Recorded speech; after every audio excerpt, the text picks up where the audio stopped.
Oh, hello. How are you? I'm good. Awesome. Then now you can take over. I have like in real life or in like IRL, you have like 3 seconds to like make your impression. On Omegle, you have like less than that. That is correct. So you're gonna go get a beverage? Yes, and then go to the bathroom too. So can you like entertain this stream while I'm away? I guess I'm posting now. Yes, you Okay. will. You're really helping me. That's the reason why I always need co-hosts, because otherwise I can't leave the screen. I'm so annoying, right? And because I need to go to the bathroom all the time because I drink so much when I'm on live stream. So yeah, I will be back very soon, right? But I'm still gonna have this Omegle thing up, so that's gonna be fun. Okay. This has nothing to do with the stream at all.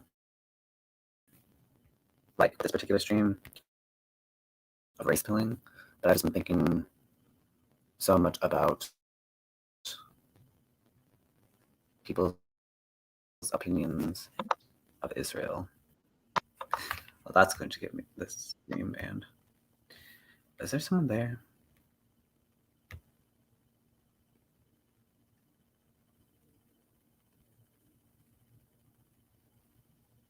It's like people conflating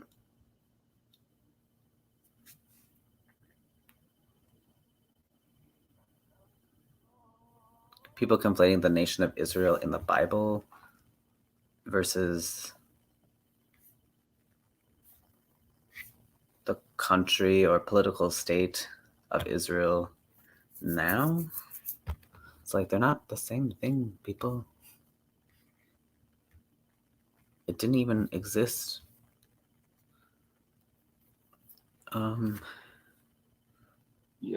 Jay Willie, you're missing a lot of people. I hope you can get back here soon.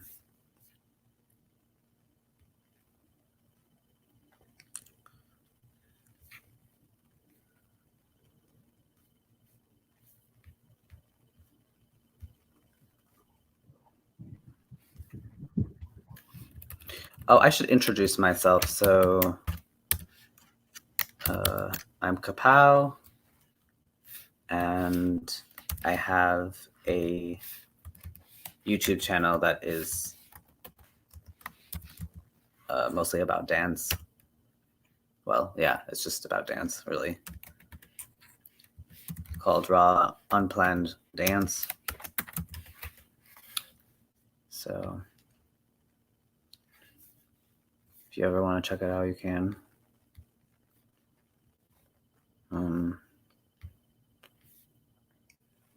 Wow, these are some crazy Omeglers. I did Omegle a long time ago, maybe like 2009, or I mean 2011, 12.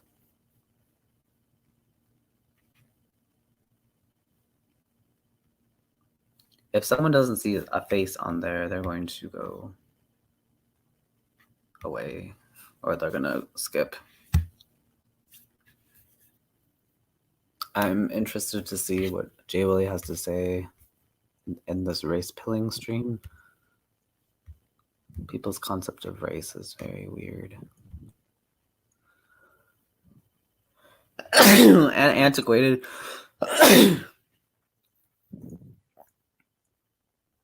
Since people are still using ideas of race that began in the I'm back. 17th century. What category five category system for race. They're just like so stupid. Sorry. Oh no, I fail. I just failed because I didn't know if he could hear you or not. I wanted to make no, that's not how that works, but it's okay. Okay, good. I just wanted to check on that. Because if they can't hear you, then he's gonna mute you. Otherwise, I'm just gonna talk to me. Good. Because I'm just gonna talk to you until somebody show up. And when someone do show up, then I'm just going to like mute you. That's actually a good setup. I was just recently just talking about this. Like people seem to get confused about the difference between like I was talking about Israel politics, which obviously is probably going to get this stream banned. No, I'm just kidding. It's fine. It's not the best stream anyway, so we can have it banned. But like, people don't know the difference between Israel in the Bible, the concept of it in the Bible, and like the nation of Israel. It's like, especially because it's like a current legal state. It's quite different than like. It's not the same thing. It's like, what do these people think are going on when Israel wasn't, like, the country Israel wasn't even there until like what, 1930s? Oh, hello. How are you? Oh, good. Hello. What was that about? Oh my god. Okay, this is definitely gonna get demonetized. But how are you? Are you? No. Are you videoing? Yeah. Please, no, please. I'm sorry, please. No, it's fine. I'm not gonna video anymore. Okay, it's fine. Why are you sorry? Because I'm being stupid. That's why. No, you're not being that stupid, because at least you realize like you haven't done anything bad. It's fine. I'm sorry. Just, can you delete that footage? Sure, I delete. I definitely delete 100%. I am 12. No. So. Well, it's definitely deleting it. I'm deleting it now. If my mum and dad saw my sister do that, they'd be so angry. My mum would really angry at me. Oh no! Well, she's not gonna find out, so it's fine. Thank you. You're welcome. Thank you. What the fuck was that?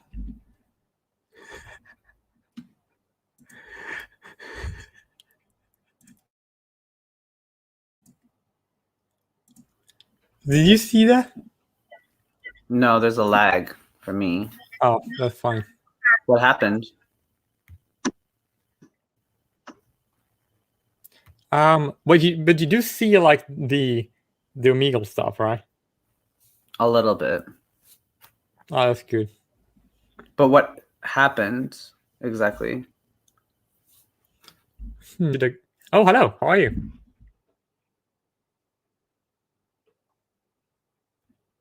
Wait, you don't have a microphone? Wait, you can't hear me?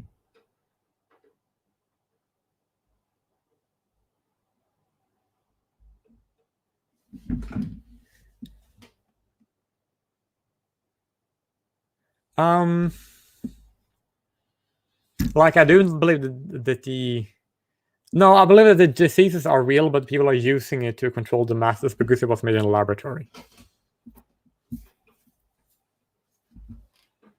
Oh, I think I just figured out my sound. 100%. Yeah, I believe it's a real virus, but I mean, we've had hundreds of real viruses survive. Yeah. And we've never shut down, the whole world's economies for a virus that we pretty much can't stop, right? Yeah, they do it just because they want control. Have you ever heard the phrase, when everything you have is a hammer, everything looks like a nail? That's an interesting way to look at it. Yeah. All right. That's very interesting way to look Thanks. at it. It is true though, because if you have the power that the governments have, then that's basically, you are in the situation where you have only a hammer, right? Because people don't need the government to be prosperous, right? The only thing governments would do to be good would to protect the citizens from other governments, and I guess some level of like regulation, so there's not one dude who's just monopolizing everything, and to an extent they'll try to sort of limit it. Not that works. Yeah, that's what it doesn't actually work, because usually when the governments claim to want to prevent that from happening, what they basically do is to create that instead, right? Because if when the government try to regulate the economy, what usually happens is that they create a few people on the top and then the masses at the bottom. Yeah. And usually what they do that is because they are on the top, right? And they're usually funded by people who are also on the top. And if the government wasn't around, either another government would come in and create the same system, or they would be less. People would be more equal, if that makes sense. Yep. Well, and I like what you touched before. You were saying, the government basically just having a hammer and being its only tools. But then I was looking into it the other day, and it goes, well, it's like, the average prime minister sort of paid around like $500,000 a year. I know I'm in New Zealand, so our New Zealand prime minister is on around $500,000 a year. So, but then you've got guys like Bill Gates, who have hundreds of billions of dollars, basically could buy our entire country multiple times over, well, our current GDP. And these are the guys who are having way too much influence. When the World Health Organization is making the COVID laws, and if you're a government that's part of the World Health Organization, you have to obey them, right? So I don't think it's governments making these choices. I think it's far more likely to come from above, and people just agree with paychecks, right? If you only paid $500,000 a year, why would you disagree with a guy who's basically funding your country for billions of dollars? You wouldn't disagree with them. It would make exactly sense. Right. And that's the problem, is because people would just use the government to because the government exists, right? And then the people use the government to like bypass the market and just get anything for free, or get it for less prices, because they don't have to compete with, they don't have any other people around to to compete with. Like, they basically can take all the opposition, all the competitors, and then put them away, and then the government is going to put them on the top of everything, if that makes sense. Yeah. Where are you? Are you in South Africa? No, that's I was in South Africa last year, but I'm going to move back to South Africa like when I get into university, because I had like bad grades. I didn't get into university this year, so I had to like improve some of my grades so I can get into university, and I will be able to get into university, if that makes sense. Yeah. No, that makes sense.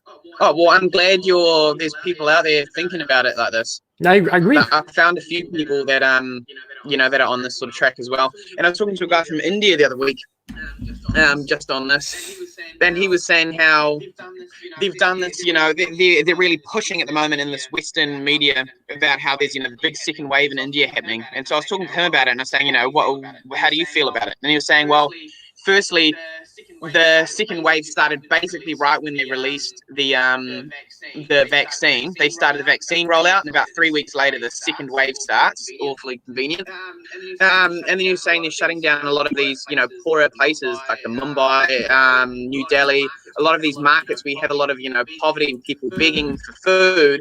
Now they've closed it all down. You've got people now just starving, dying of starvation, because there's just no way that the government could ever supply for all these people. The only way they were surviving before was what little work they could get.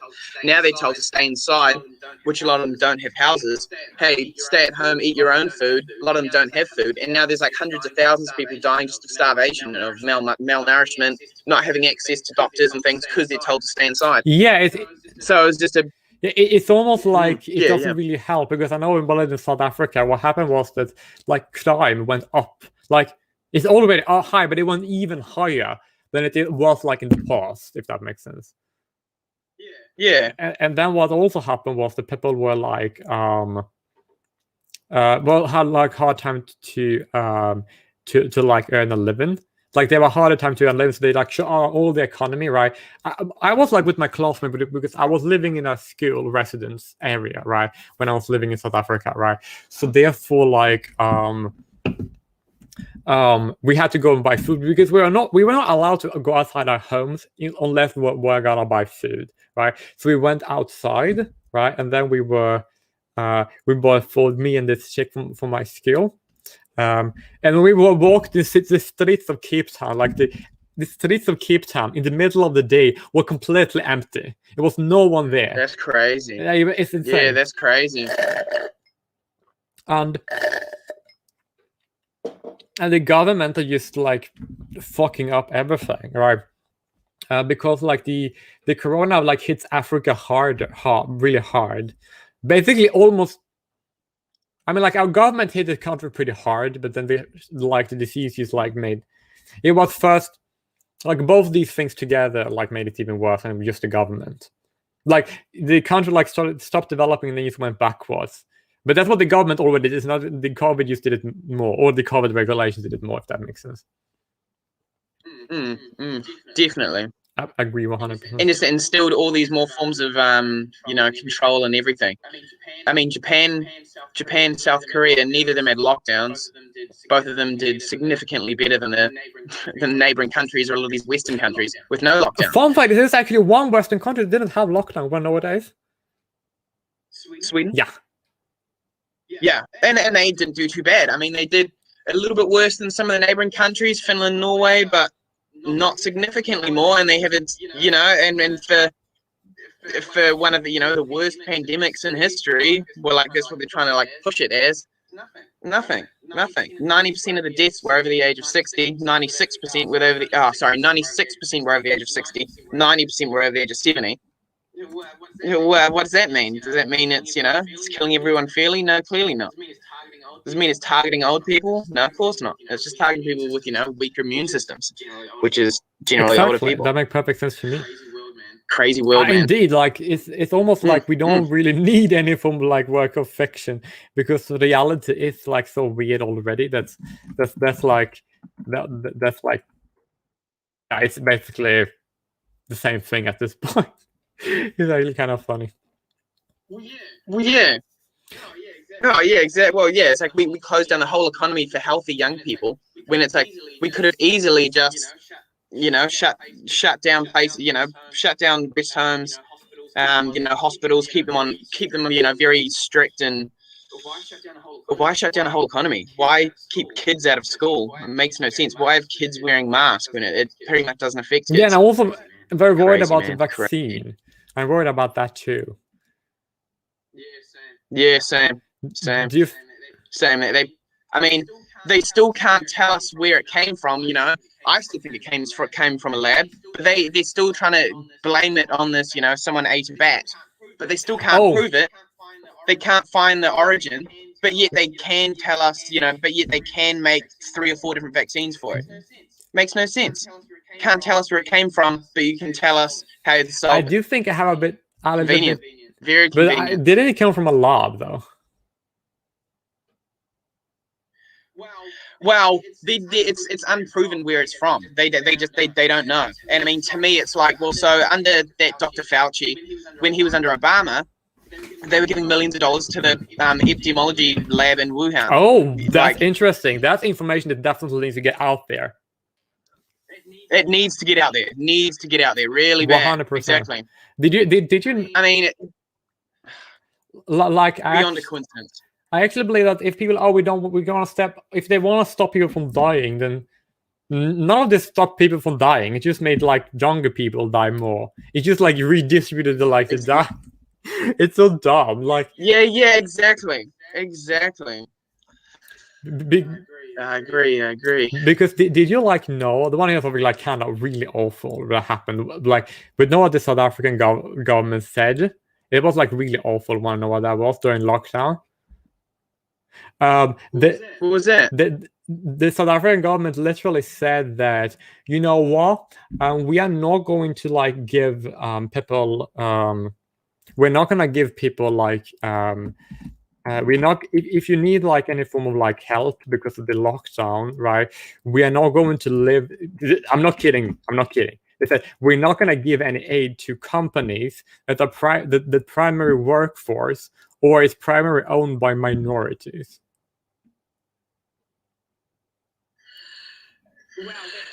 Wow, that's wow.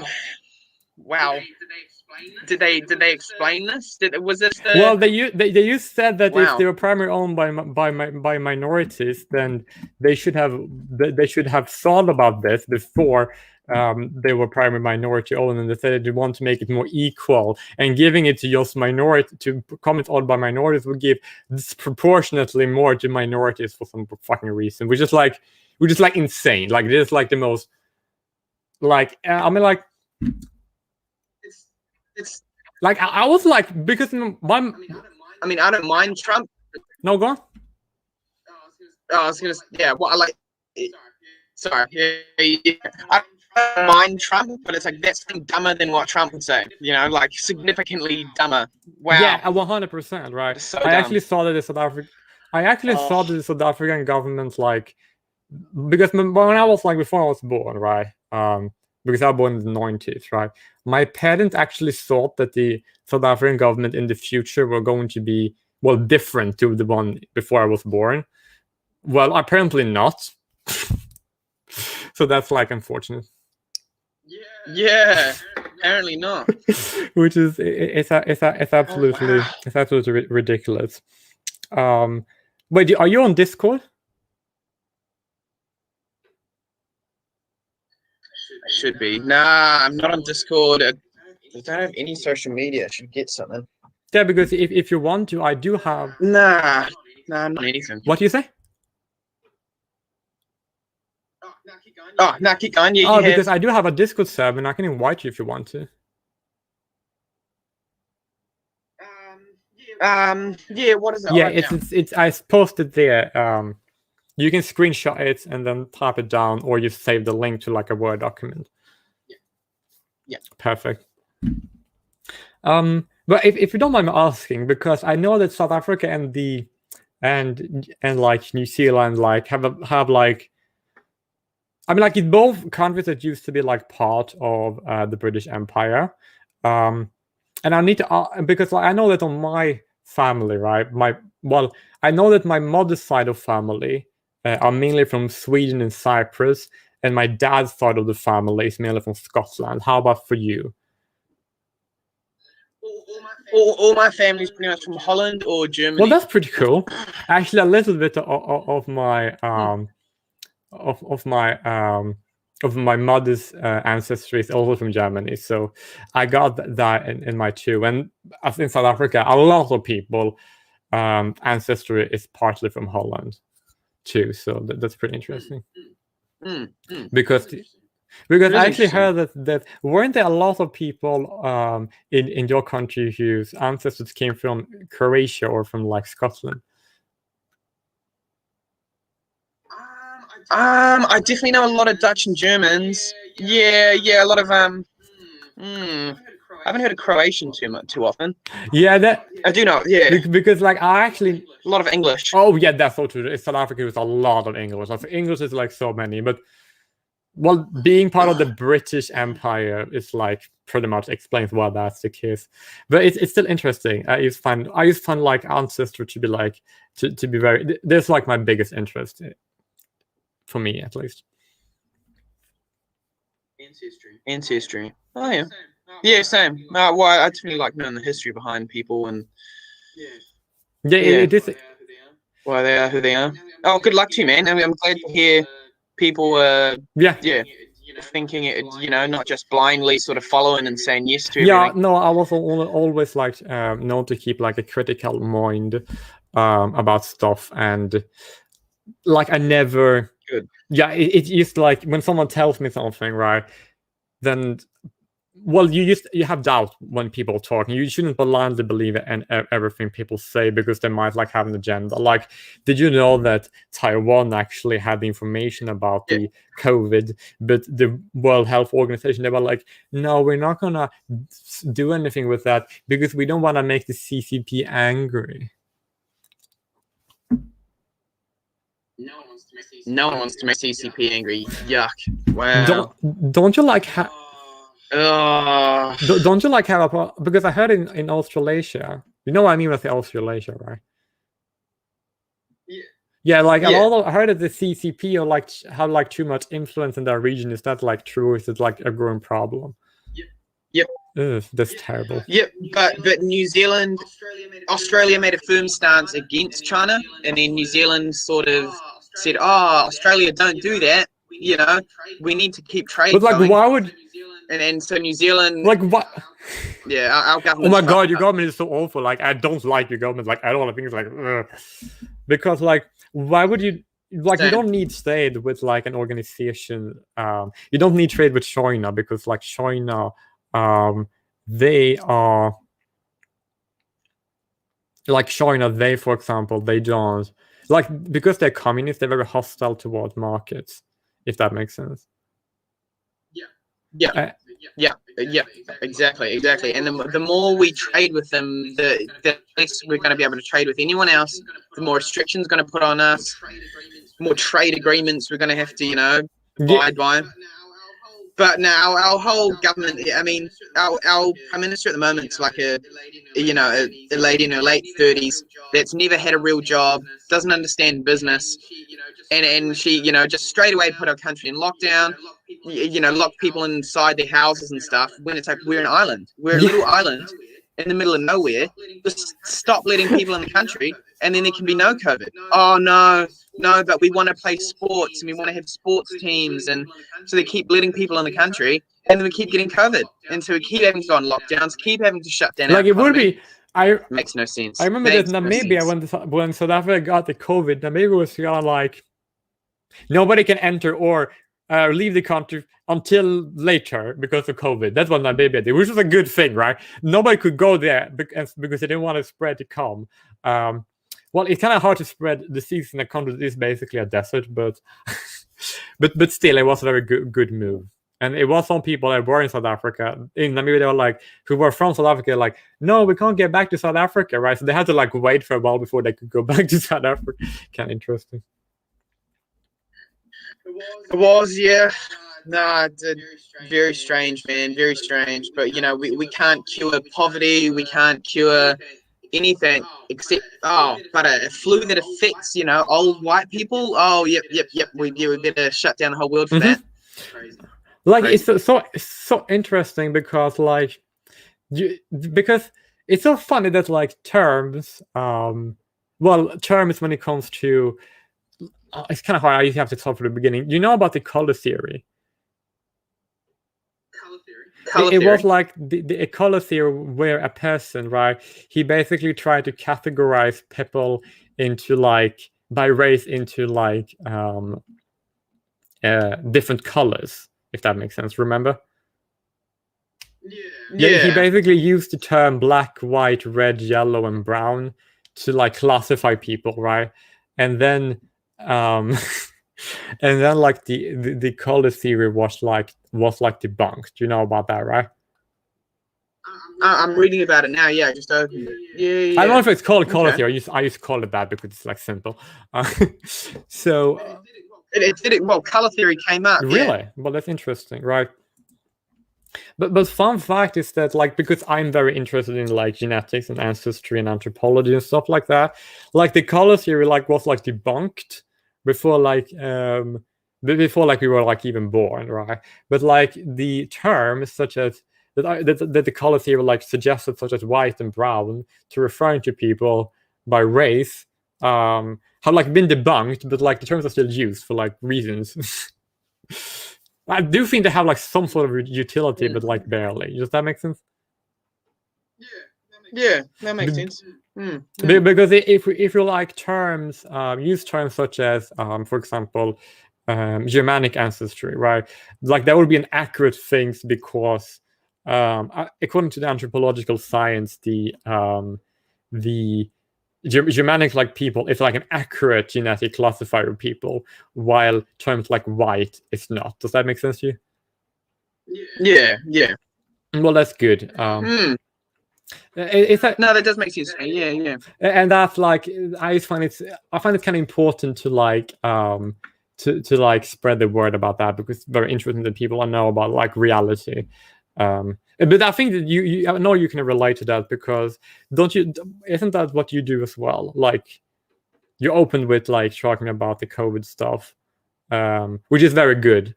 And I really appreciate that, because you are correct about that.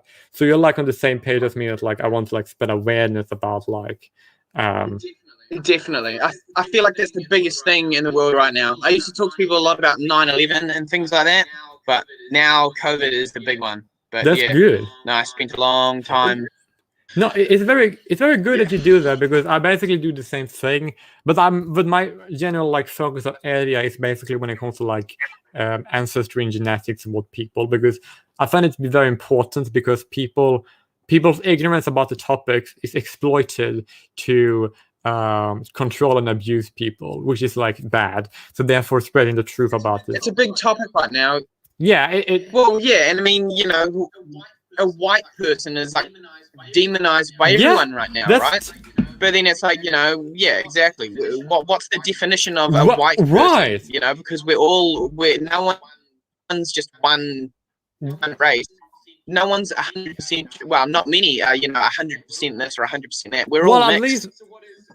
So what is a, you know, I'm sure if you went in my genealogy somewhere, there would be, you know, some minority race. So am I not white anymore? Well, as I've been like suggesting to the color theory, like that's been debunked. So technically, what race people are according to the colors, like white or brown, technically nobody is white or brown actually. But so technically, if you are German ancestry and Dutch ancestry, if you combine all the people in your country that are that way, I think that would be like a minority.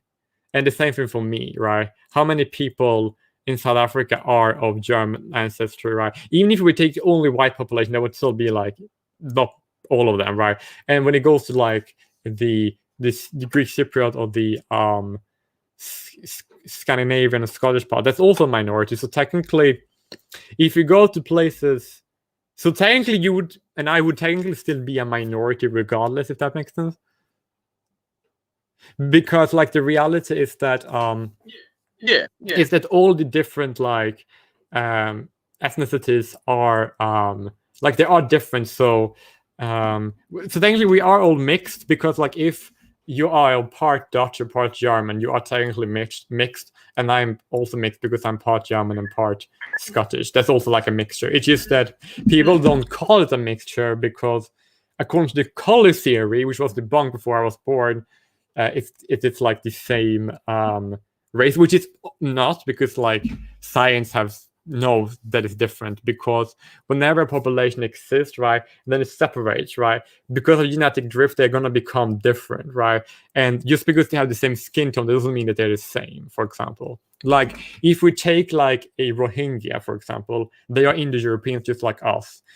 But if we take, for example, a Basque, they're not, right? So technically we're the same race as the Rohingya and not the Basque. Does that make sense to you? Yeah. And that's like what. Interesting. Thanks. Okay. I do appreciate that. It's interesting, because like this is a very interesting topic, because I'm like worried I might be bad at explaining something in an interesting way, and because of that, people might find it uninteresting. But I'm happy that I'm able to present it in a good way, and you are too, by the way, because I do. You're very good at presenting things in a way that makes it interesting. Does that make sense? Thanks. Yeah, well, I've tried to explain to a lot of people, I guess, now, you know, and a lot of people, if you put too many words in, they'll just, you know, shut down, and they don't want to listen, and, you know, now you're just talking crazy. So, you know, yeah, you do have to carefully sort of pick how you word things. Yeah, it is. Yeah, it's very important these days. No, No, what you're saying is interesting. It's good. Yeah, anyone who thinks out the box is interesting. Yeah, I read it too, because like I have like this idea, if you want to hear it. Like I do think it's like very fundamental to not just human nature, but nature in general, for like people to like make sure that they're to like want to make sure that the DNA exists in the future as well. Does that make sense? Yeah, yep. Yeah, that's why we have kids and stuff, I guess. And I think it's so weird, because like if you look at the media, right, they seem to like have pathologized like that natural instinct with like every human organism. It's only the Western world have done that. Like that's like never been like normal in any form of like not just only human, but like civilization or just existence on this planet before. Yeah, it is weird. It is interesting, but because it's funny, because like you know, as I said before, that it's very important why I kept saying that the cult here was debunked before I was even born, right? So therefore, we know that we would have been technically mixed before we were born, right? and the knowledge about that would have existed before you were born. And then people are still using the term white as a form of demonization of completely arbitrary ethnicities, right? Because I know that because they use the term white as a label for people of Middle Eastern descent, right?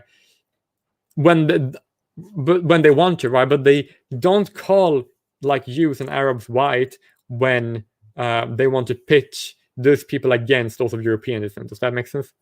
It's like divide and rule. It is, yeah. And that is. So it's like No, go on. Well, yeah. So it's like these terms are almost getting like, you know, brought back purely to just cause separation and cause division. Have people that's all true. Sort of demonize each That other. is so true, right? Because if people were to, if for example, if a government in Europe, if someone want to media or like want to demonize like the Europeans, right? They will just call them white supremacists or use racist or use like whatever, you know, when they are not, right? Yeah. And then used to, because of all the because of like they're using immigration from the Middle East to like keep the richest, right? And then they say, oh, you're white supremacist, you don't like Middle East immigration, right? And then the people will in South Africa call a Lebanese person a white supremacist because they don't want to be discriminated against for being in the white category. You know what I'm saying? It's like they use the same term because like the people in the Middle East, they either used to as victims or as perpetrators, but they are only used, if that makes sense. I mean, like technically, Cyprus is from the Middle East, right? So, by the same people who use the term whiteness and all that, what would they call me white or not? You know what I'm saying? Well, exactly. Well, yeah. And I mean, I was talking to a guy from Russia the other day, and it's like, are Russians white? Because technically, you've got one side of Russia that's borderline in Asia, you know, connected to China, and you've got the complete other, you know, the Dagestan, all these places that are basically part of the Middle East. And it's like, well, so are you Russian? Are you white? Or are you Middle Eastern? Well, technically, the term Middle Eastern from a racial category doesn't make that much sense because the people in the Middle East, like, they are if you go to the northern part, like Caucasus, they're like the Caucasonic, right? And they are very much related to Indo-Europeans because Indo-Europeans' homeland is close to there, and then it like spread out, right? And then if you go to middle of the Middle East, you have for example, Semites, right? And then there were like other Indo-Europeans, so that Anatolians, and then like Iranians who came in, right? And then Turkic people came in all the way from Asia, right? So technically, all the Middle Eastern populations are like different races. Does that make sense? Yeah, but then I do like that as we're talking about races, we're saying the actual race, you know, the actual country of origin. Neither of us are saying, you know, oh, white people from here. You know, it's just an unnecessary term. There's no reason to bring a color exactly into it, right. yeah. Because usually the color like isn't true, right? Like the only exception is that the color black have an accuracy, and the reason why it has is because if you look to like Africa, right, there are the indigenous people in North Africa are like the Amazigh, and then the sub-Saharan African, they are sub-Saharan African, right? So the term sub-Saharan is like a race, right? But they are like divisions within the sub-Saharan race, right? If you go to like Southern Africa, we have like there is like a race called Capoids, who are then subdivided into like the Khoisan and like Sandawe, and the Khoisan are like the Khoi in the sun, right? And they're like the indigenous people of like South Africa and all of Southern Africa, right? And they're technically, and their skin tone is very like it's like very. It's lighter than black, right? Some of them could be darker, but some of them very lighter, right? So the term black makes sense if you want to categorize the sub-Saharan race into Capoid and black. Though not all sub-Saharans are black, but that's the only color that still have utility. While the colors white and brown, those doesn't refer to races, because we have established that if they can define both Semites and Indo-Europeans as white, and then define Malays, Aboriginals, and other Indo-Europeans as brown, the term white and brown doesn't really make sense because Indo-Europeans would be in both categories, even though the Indo-Europeans are more like other Indo-Europeans than other white or brown people. Yeah. Oh man, you've got quite an in-depth knowledge on. Thanks, I do appreciate your geography and your race as well. It is like my favorite topic that exists. I actually wrote an entire document about it, like a family tree about how all the different races are related to each other. That's a really important thing to. Yeah, that's really important information in this day and age. Thank you. Shit. Hey, good luck to you, man. I better go, but yeah, good luck to you, man. Can you? Do you have the Discord? Put in your Discord, yeah. So you. I'll you copy paste the Discord, right? So you have the link available, and then save it to a Word document, and then so make sure you do it before we go, so you still have my contact information. Yeah, did you post it? I can't see it. What? Did you post it? It didn't come up. Did you see the Discord link? Nah, it didn't Okay, I'll pop try up. again. You gonna send it again? Yeah.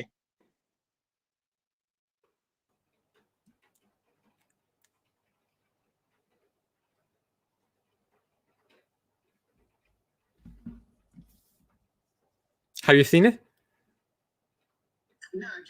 No, it just says you're typing on What the screen. The fuck?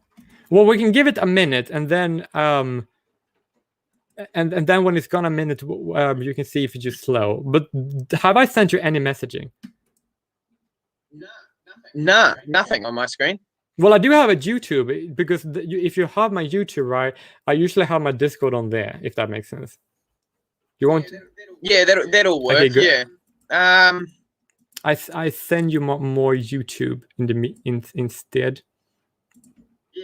Yeah, maybe just send me a link or something. See if something pops up. Yeah, I'll do that, right.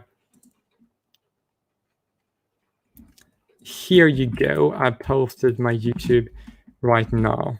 Does this work? Ah, there you go. You see it? Yeah, that one popped up. Okay. Nice. Yeah, sweet. Okay, cool. I better head off to work in a minute. Good to talk to you, man. I'll Make sure. I'll add you on.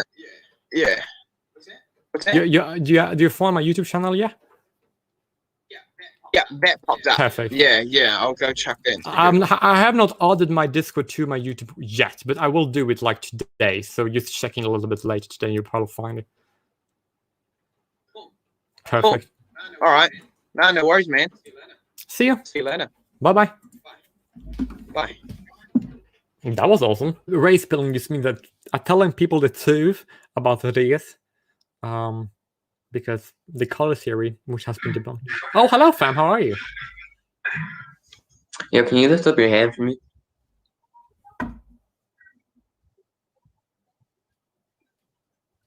Yo, how much do you weigh? Well, I'm tall, so I don't know. I'm pretty big. Like, I don't weigh a lot, but I'm like tall guy, so I become like very like lanky because of that. If that makes sense. What is that behind you? What of the things? Behind you, look. You mean The fuck is that? the cabin?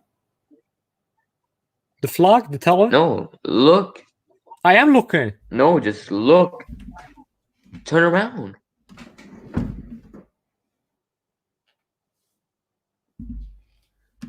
Like a ballerina. Oh, nice room. Very colorful walls. How are you? What are you watching? Just fun facts. Huh? Fun facts.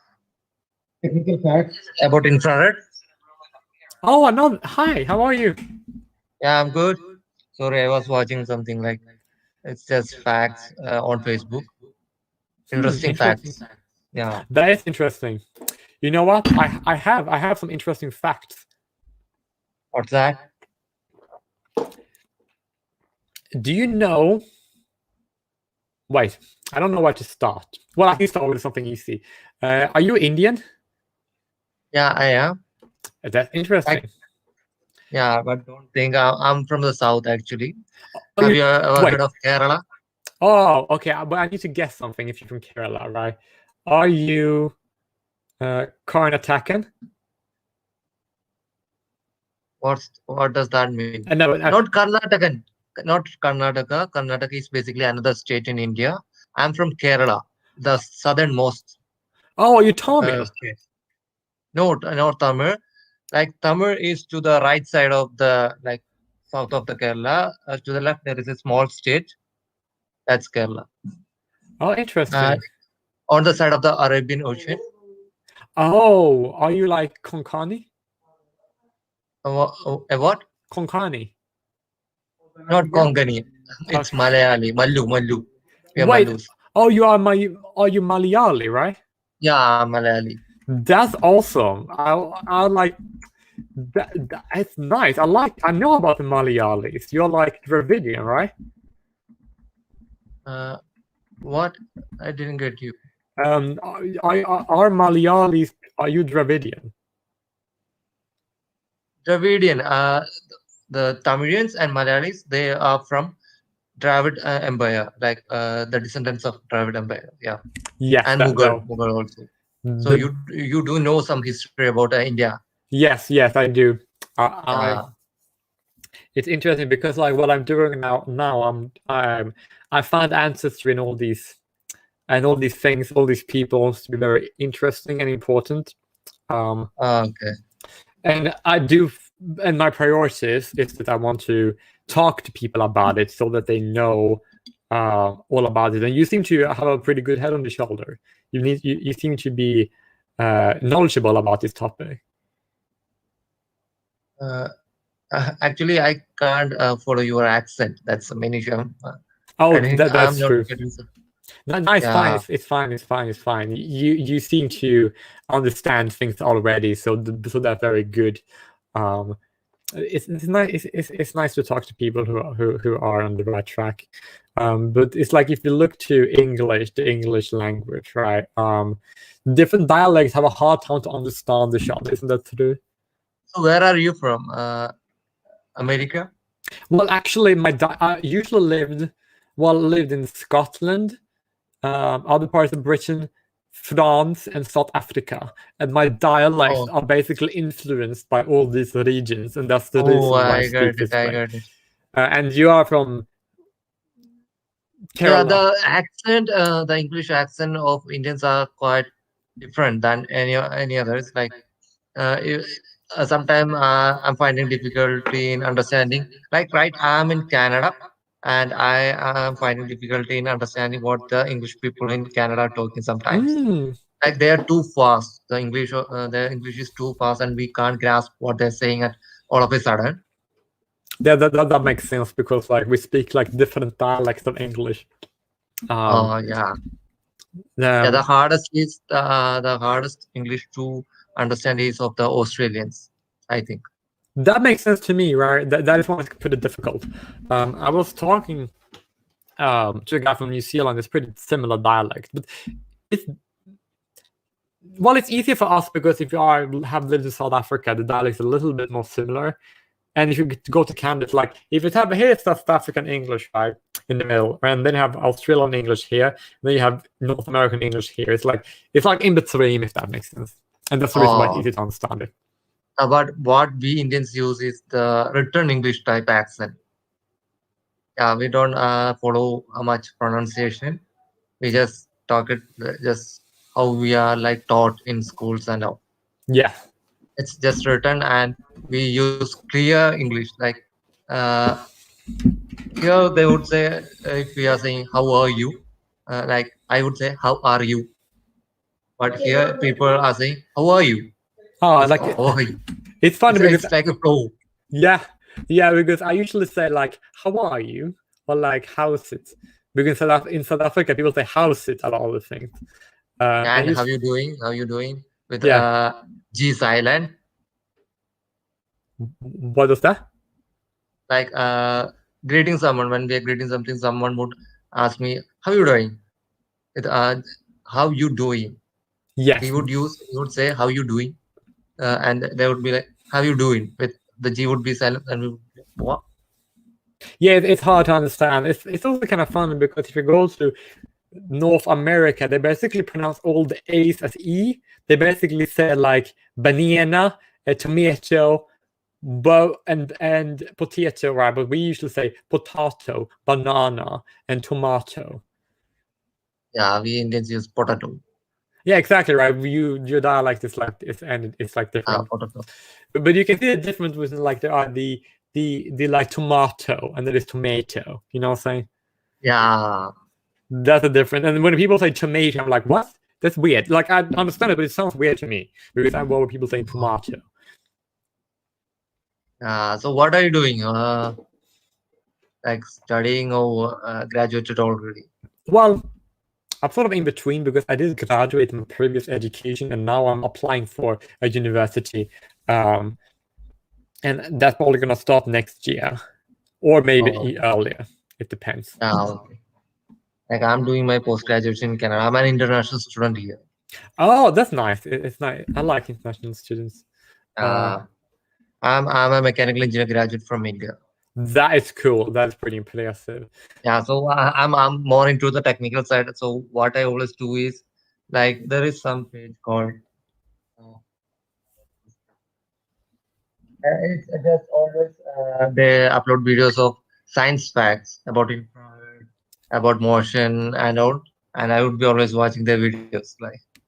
Oh, that makes sense because I'm like, it's good that you do this because then like me, because I'm more interested into facts like about human genetic diversity and biology and like ancestry. That's my field, right? I'm going to study anthropology. Anthropology. I have heard about it, but I don't know what exactly it is. It is basically studying about human and like human culture and like human behavior and like history, like people. Does that make sense? It's really hard to explain. Even though like anthropology, it's more like the field is very broad. It contains the subject I'm interested into, right? But it's mainly the part of it that I'm interested into. The things I want to study. Anthropology is a scientific study of humanity concerned with human behavior, human biology. Yeah. Yes. I just googled it. Yeah, good. It's much better answer than I could give. Yeah. Yeah, but my passion is about like I'm very good at technical things like engineering things, repairing stuff, like studying its mechanism, and also it was my passion that led me to graduate as a mechanical engineer, and now I'm doing my qualifications because I was working back in India for 2 years as site engineer, but the jobs there are not much rewarding. We would only get like 80 100 rupees. That's not enough for a normal Indian to live there. So what I did was I just invested some money, took some loan, applied for a college in here, got admitted to one of the best colleges in Canada. I just came here now. Now it's better. Like I think there is much scope for what I'm studying. I'm doing my mainstream is quality assurance. That's very good. But it's also like Western countries are a bit weird to me. Like I think there are a lot of ideas that are going around in Western countries are like kind of bad, if that makes sense. I didn't get you. Like it's a lot of people because I basically like all the human diversity, right? Because there's so many different peoples in the world, right? And there's a large push in Western countries, particular at the moment, to take people and then put them against one another, and that's a problem, and we need to reject that, right? Yeah. Okay. Now I get it. Yeah, that's good. Yeah. Now. Yeah. Many people and some are ethnic to some countries like previously, like years ago, there was only English people in America or in Canada, and in Australia, there are Australian people. Each looks different, speaks different, different tastes. Like they're always different. But right now, if you see, there are Americans in India, Indians in America, Yeah. and take Australia. Like there are all types of people, different types of people from different countries migrate to another countries, and we can find if we take Canada, we can find Koreans here, Chinese people, or Nigerian people, African people. Like now the world, the access to different parts of the world was made easier, like the technology and all. Yeah. For you to study, for I was talking that for you to study human diversity, you can just see and watch people that are in your country. You can see many diversities of people. Like they might have, some of them have migrated from their country to your country, so you can see their culture would be different. Always, how many years they have lived in your country, the culture would be same as that from where they have grown, where they are born and brought up.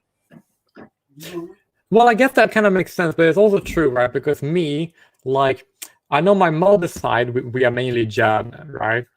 And on my dad's side, I'm mainly German and Greek Cypriot, right? And Swedish too, right? But on my dad's side, I'm Scottish, right? And regardless of where I would be born, right, I'm still going to be a German and a Scottish, regardless of where in the world I'm born and where I live, right? Okay. But that's good because we like diversity. Just like, regardless of where you would live in the world, if you have like a family, right, and you have like a children, right, those children are also going to be Malayali, regardless of where in the world they're born. Does that make sense? And now it's we can't assure that people that a Malayali should marry another Malayali. Now, like I That's have good. seen many people, many Indians marrying English people, and many English people marrying Indian. Oh, and then you many get the Koreans. Anglo-Indians. Yeah, that's it. That's what happens if you have an English person, Indian person having kid together. Yeah, You have the an same Anglo-Indian. thing. The same thing have been practicing in all other countries, but now it's started to take effect in India also. Wait, it's happening more in India. Like Indians, they earlier like take 5 years back, they would most of the people only would marry someone from India only. They Okay. wouldn't marry someone from another country now. But right now they are starting to like, no matter what, they are human. Why should it be an India to get married to? If you like them, marry them. That's it. That makes Now sense. people are being more liberal. Yeah, like if basically people can marry like whoever they want, right? Because, but it's good. But if some people only want to marry their own people, that's also good as well. If that makes sense. Yeah. Like if they want to, if someone, for example, say, if I were to say, you know what, I am of German or a Scottish person, right, and I Like, only want to marry other like, people who are that way. yeah. If I were to say, that would be fine. Like I am open to marry other people, but if somebody says that they only want to marry their own people, that's fine too, right? Yeah, it is. Like, take your parents. Like, they are from two different culture. Still they are married because they like each other. No, it's fine. You can But do it if you want. It's good because then okay, you have this idea was like not allowed in India some years back. But So if you there don't, would be, if you don't mind me asking something, right? Is it considered taboo or is it accepted for someone who's Malayali to marry someone who is Tamil or Punjabi or Gujarati? What would they say would the family accept like that? right now there is no problem in marrying people from another state or another country. There is now it's not at all a problem because now most of the people back in India are literate. So the taboo existed when they are not literate. When they are having no knowledge about the people uh, that's outside India and so on. That's my friend. Oh, nice. Like, Is he also Malayali? yeah, he's also Malayali. But Oh, do you nice. know, like, Wait, can I hear you guys? Can you guys speak Malayali to each other if I want to hear how it sounds? like if you, yeah, like I'm asking you, how are you? In Malayalam, we would just ask Sugamano. That's it. That's Sugamano. difficult. That's it. How are you, Sugamano? It's nice that you can speak that, because I can't speak any German, Greek, or Gaelic, so it's like, which is kind of like annoying. So it's good that you have the language. Keep it. It's valuable to have Yeah, it. it's one of the hardest language to speak because we do have some words or letters that's hard for other people to say, like ra, Yeah, that makes sense, I suppose. alapura.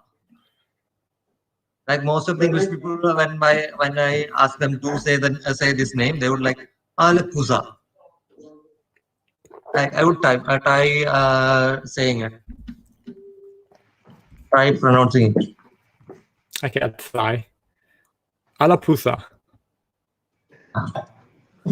It's not alapuza, it's alapura. Alapura. Alapura, yeah. Alapura. Yeah, you got it. Ah, thanks. But most of the people find it difficult to say like that, like what you said now. Yeah, I'm practicing a lot of learning how to speak and read in different languages. So I'm trying to master it pretty well.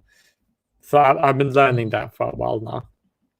Like it's a fun fact, but if someone is talking to you and you didn't hear him properly, so what you guys would do is, pardon, can you come again? Or I'm sorry, I didn't hear you properly. You would say like that. But for us, if we are talking to someone and we didn't hear them properly, we would just like say, eh? That's it. Yeah, because we also said, huh? Sometimes. Yeah, eh? Then they would repeat it again. That's it. Interesting. But when you marry someone, do you plan to marry someone who is also Malayali, or do you plan to marry someone who's not Malayali, or do you don't care? I don't care. I just only want my life partner to be like my best friend. That's the reason I'm still single. I'm still that single. Makes sense. Don't settle for a woman who is for me to lead a life like a martial life. I need to get a vibe from my life partner that matches me. Like we should have the same wavelength in everything. So I haven't found anyone with the same wavelength that I have. Yeah, I basically want to have someone with the same values as me, and that is that, like, I do find heritage to be very important. Like, not people, the kids needs to be aware of like. But to be frank, my parents would like oppose me marrying a girl that's not Malayali. Definitely, that makes sense. Little of opposition would be there. But still, if I talk to them and make them understand, they would be okay with it. Yeah. Because this is the girl I like, and I like her very much. So they should like understand what I'm feeling and should let me live my life. Mm-hmm. Yeah. But earlier this was not the like what we say, not the condition. Like parents would oppose it. They won't allow, and we won't have any option. We would have to like marry some girl that they would find based on the heritage and other things, heritage and culture. Yeah. No, that actually makes sense, because you know what I think you should do. I think what you should do, you should try and find a woman that you try to find a woman, right? But then if you don't find a woman for a long time period, then let your parents find a woman for you if you don't find one in the meantime. Does that make sense? Yeah, I also had a serious conversation with my mom regarding that, because they always would ask me like, am I in a relationship? Then I would say no. Like I told them that when I'm of like 27 or 28 years old, if I'm not in a relationship, then you can just find a girl and just don't tell the girl or the family that they are interested in we are interested in having a daughter-in-law like you. They should send. I asked them to like show the girl to me. I would just go and propose her, and just I would get a chance to know more about her. That's very good, because your parents, they have a good point, because if your parents prefer that you marry another Malayali, that's very good, right? But like people, like for example, when I have kids, I prefer them to marry someone of the same people as me, right? But if they rather marry another person, I will be fine with that. Does that make sense? Yeah, I get it. So like you prefer, I thought that you can Yeah, prefer. they did like, we are here, we are having a better life. It's all because of them. So they ought to have like a voice in our life, in our decisions. Yeah, It's yeah, okay for them to have a preference that in our life. yeah, exactly right. But because it's like they prefer you to have a Malayali woman, which makes perfect sense. But if you have another woman, that'll be also fine, right? Okay, like in Western countries from earlier ages itself, it's love before marriage. But at the same time, at the same timeline, back in India, it was love after marriage. What was?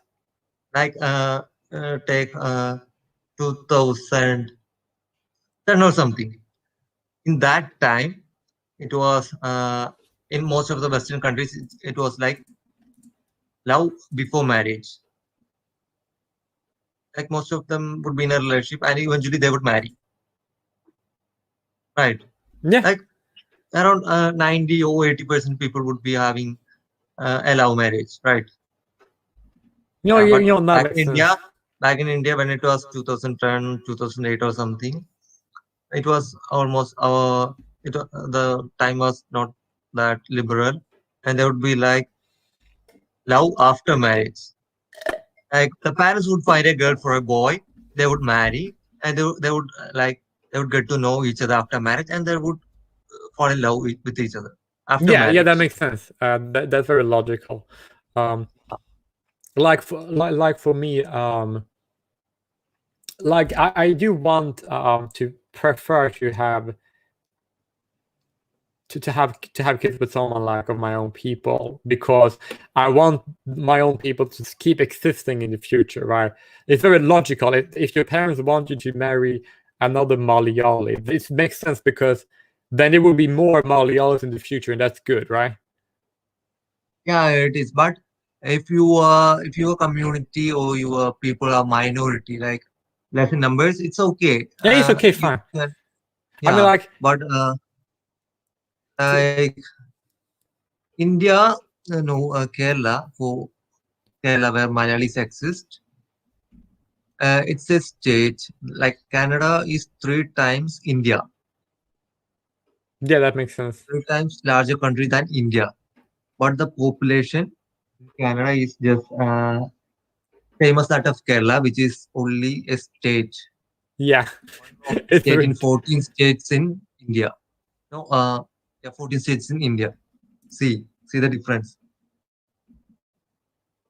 Like around 40%, if 40% of the Malayalis marry a girl or a boy from another country or another state, still they would exist because the 60% is like a great number.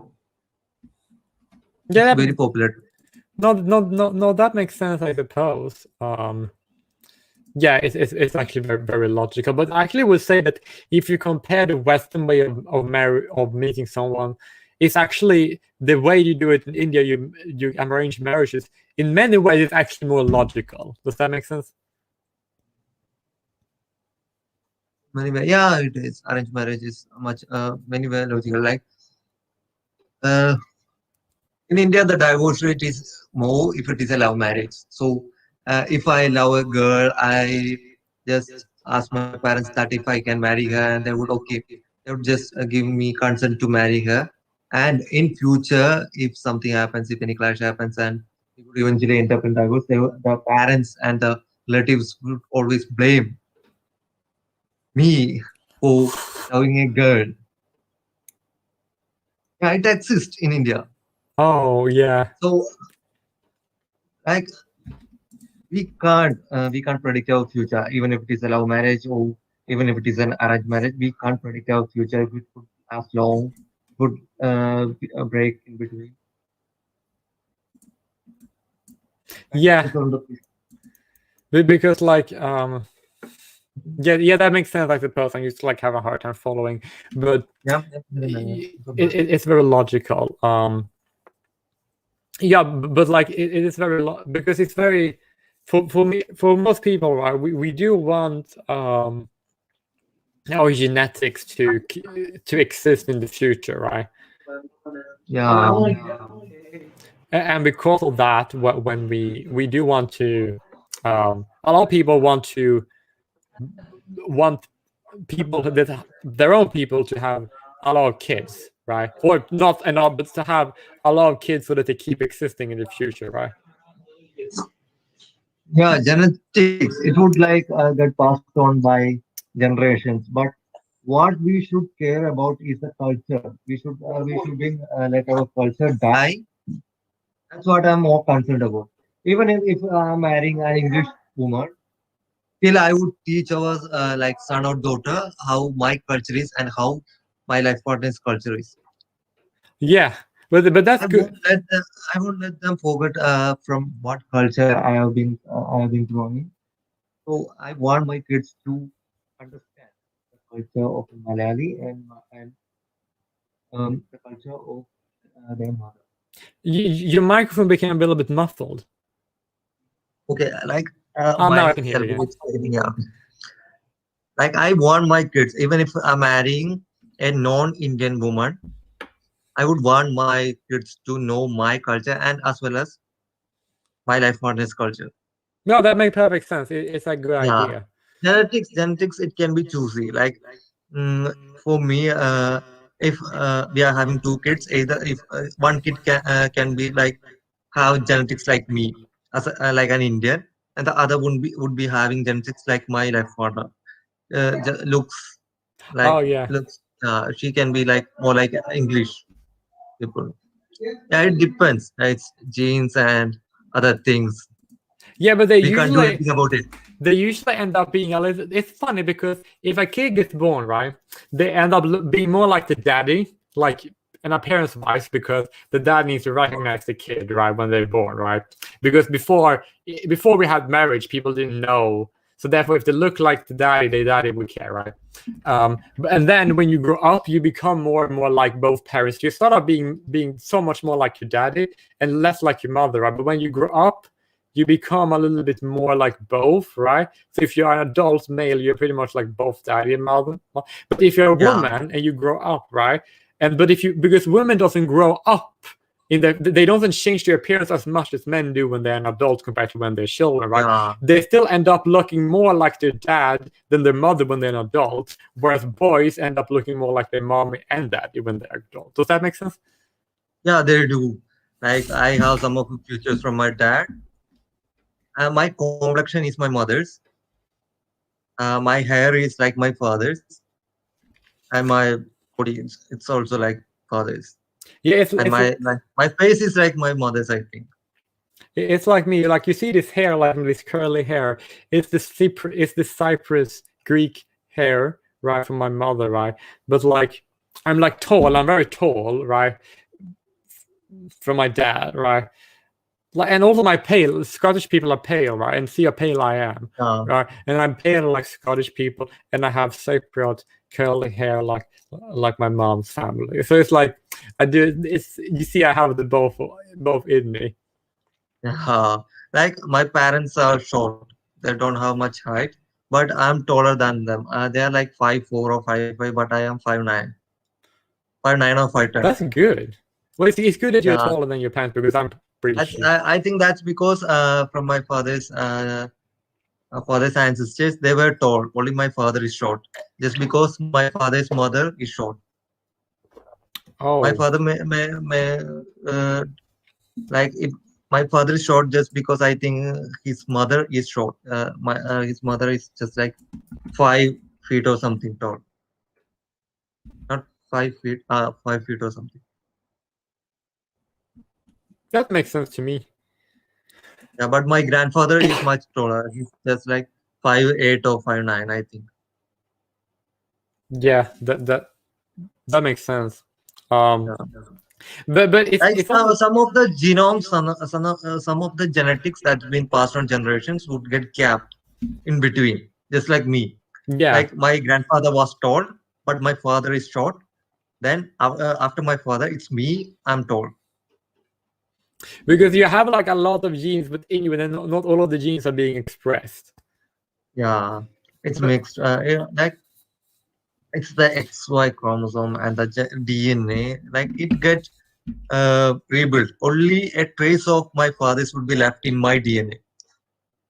Like if for do you know about DNA test? They would be like checking for a DNA test. They would be like looking for the similarity in the DNA. So my DNA would not be exact as my father's. There would be some changes, which I got, which is because which would be added up, which might have been added up from my mother's DNA. yeah, that Like makes us, sense because we're 50% dad and 50% mother. But if you look at males, the Y chromosome is shorter than the X chromosome. So we are technically genetically more like the mom, but whereas girls are just exactly just like the same amount of DNA from both parents. yeah, it depends, but because uh, it's something that's unpredictable, actually. No, that's true because like you have the same DNA from both parents, but not all of it is going to be expressed in you as a person. Yeah, It's like different. You have a genotype, right? Genome, and then it's different phenotypes that's being expressed, and that's different depending on. Yeah, that's different depending on the individual. The two individuals yeah, can have. yeah. I know a little about the biology, the genetic center, because in India, in India, the education system is more like focused. Like they would teach us in deep about biology, genetics, and all the other things in detail in 12th grade or something. Yeah, I took my main was biomaths, in which biology is important. That sounds So I complicated. know a little bit about biology, the XY chromosome, though what we call it, uh, the not the sex prediction and all that. How which of the chromosome result in a boy baby, which of the chromosome result in a girl baby. Yeah.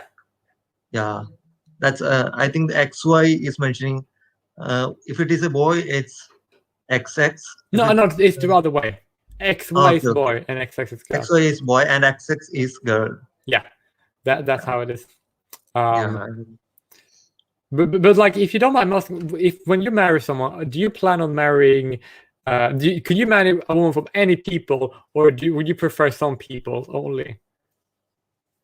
like I told, I don't prefer like even if it is white, even if it is like brown people. No, it doesn't matter. All I want is my life partner to be my best friend. Like our minds should be like connected in some way. But Like that should makes be sense. telepathic or something. No, but It that's doesn't that's matter. logical. I basically do feel the same. I want people to, like, if I want someone, I want to meet them to be like the same, like decent values that I have, and yeah, that's what important to me. If that makes sense. Even if I fall in love with a girl that's white, and there is better understanding, and she can understand me and I can understand her, I would definitely go for her for the rest of my life. That Yeah, I makes would that definitely. makes sense. That's good because people love each other. They should be together. Like that. We don't like. I don't much care about genetics or something. Like we are living our life, so all I want is to live my life to the most I can No, get. well, that's good. But you do want genetics to exist in the future, right? No. Yeah, I do want to. I do want my genetics to exist in future. Good. Because, but that can be like it would exist in future even if I'm marrying a white woman. Yes, No, yes, no matter what. because even if the kid is Anglo-Indian, right? That's still Yeah, a if good my because it's yeah, still your like DNA in the Anglo-Indian kids. yeah, okay, if uh I'm marrying an English woman and if my kids just looks like her, no, that might be because still my kids would be having my genetics, but it would Yes. be like not expressed much, and it might get passed on to their kids. There are chances. So, like my genetics won't be No, destroyed. it's gonna survive. It's good. You that's good. You need to keep your, and also like there are actually there are so many, like there are so many Malayalis in the world, right? So even if like there's like millions, I think it's like 40 millions, right? So even if like 13 million. what do you 13 say? million. 13 million in India. Not Malayalis. There is no 13 million Malayalis. There is like 3 crore. But I don't know. I looked, wasn't it 40 million? No. Are you That might be Indians. And I don't know. Because I looked up Wikipedia, it says it's 40 million. Well, it's not very important, but like my point is that even if like some people who are Malayalis have kids that are Anglo-Indian, there's still gonna be a lot of Malayalis. It's 1.6 million Malayalis as of 2013. Okay, I Malayali believe you. population in the total world. 1.6 million Malayalis are there in the world. What is that's all? Only 1.6? Yeah, it is. Wait, I can't see. What the? Okay, but that makes sense. I think that there are 130 million Indians. Oh, well, it's not really very important how many they are. My point is that there are many of them, right? So they're still going to exist in the future, which is good. In India, there are Malayalis, Punjabis, Gujaratis, Karnataka, Telangana, Tamilians. There are many people. Like I know that in English countries, there are only English people. Well, in Scotland, there are Scottish people like me. Because in Canada, there are like in Canada there are French people. Yeah. And white people. And in America, there are like Spanish Americans. Yeah, and then there are like two or three to the maximum. But in India, there are 14 states, and the 14 people, the people in 14 states are different from each other. Yeah, they speak different language. They have a different ethnicity. Yeah, they're all different ethnicities. That's very interesting. But actually, my point is what I was going to make, right? If some people, not all, but some people mix with other people, and then you create new people. Like if an Indian and the English have kids, they create Anglo-Indian, and if an Indian and a Chinese have kids, they create Shindians, right? And then if some people do that, you have more diversity before, because then you create new people, and that's good, right? Yeah, that's good. Bro, I have to go home at dinner. It's already like 9 in the night here. Okay, so I have to leave right now. Yeah. Okay, it was very nice talking to you. Yeah, nice meeting you. Yeah, and I hope everything you want pans out the way you want it to. Yeah, okay, thank you. Like, what time is it then? It's 3 o'clock in the morning. In the morning, okay. Yeah, I went up a little bit late. I've been sitting here for like 3 hours because it was so funny. Okay, bro. Anyway, have a good day. Bye. You too. Bye. Bye. That's what I did. Wow. What's up, man? It's lovely. How are you? What's up, buddy? How many penises you seen? None, actually. Oh, we've seen one. We've seen one. It was pretty good. Do you like penis? Yeah. Move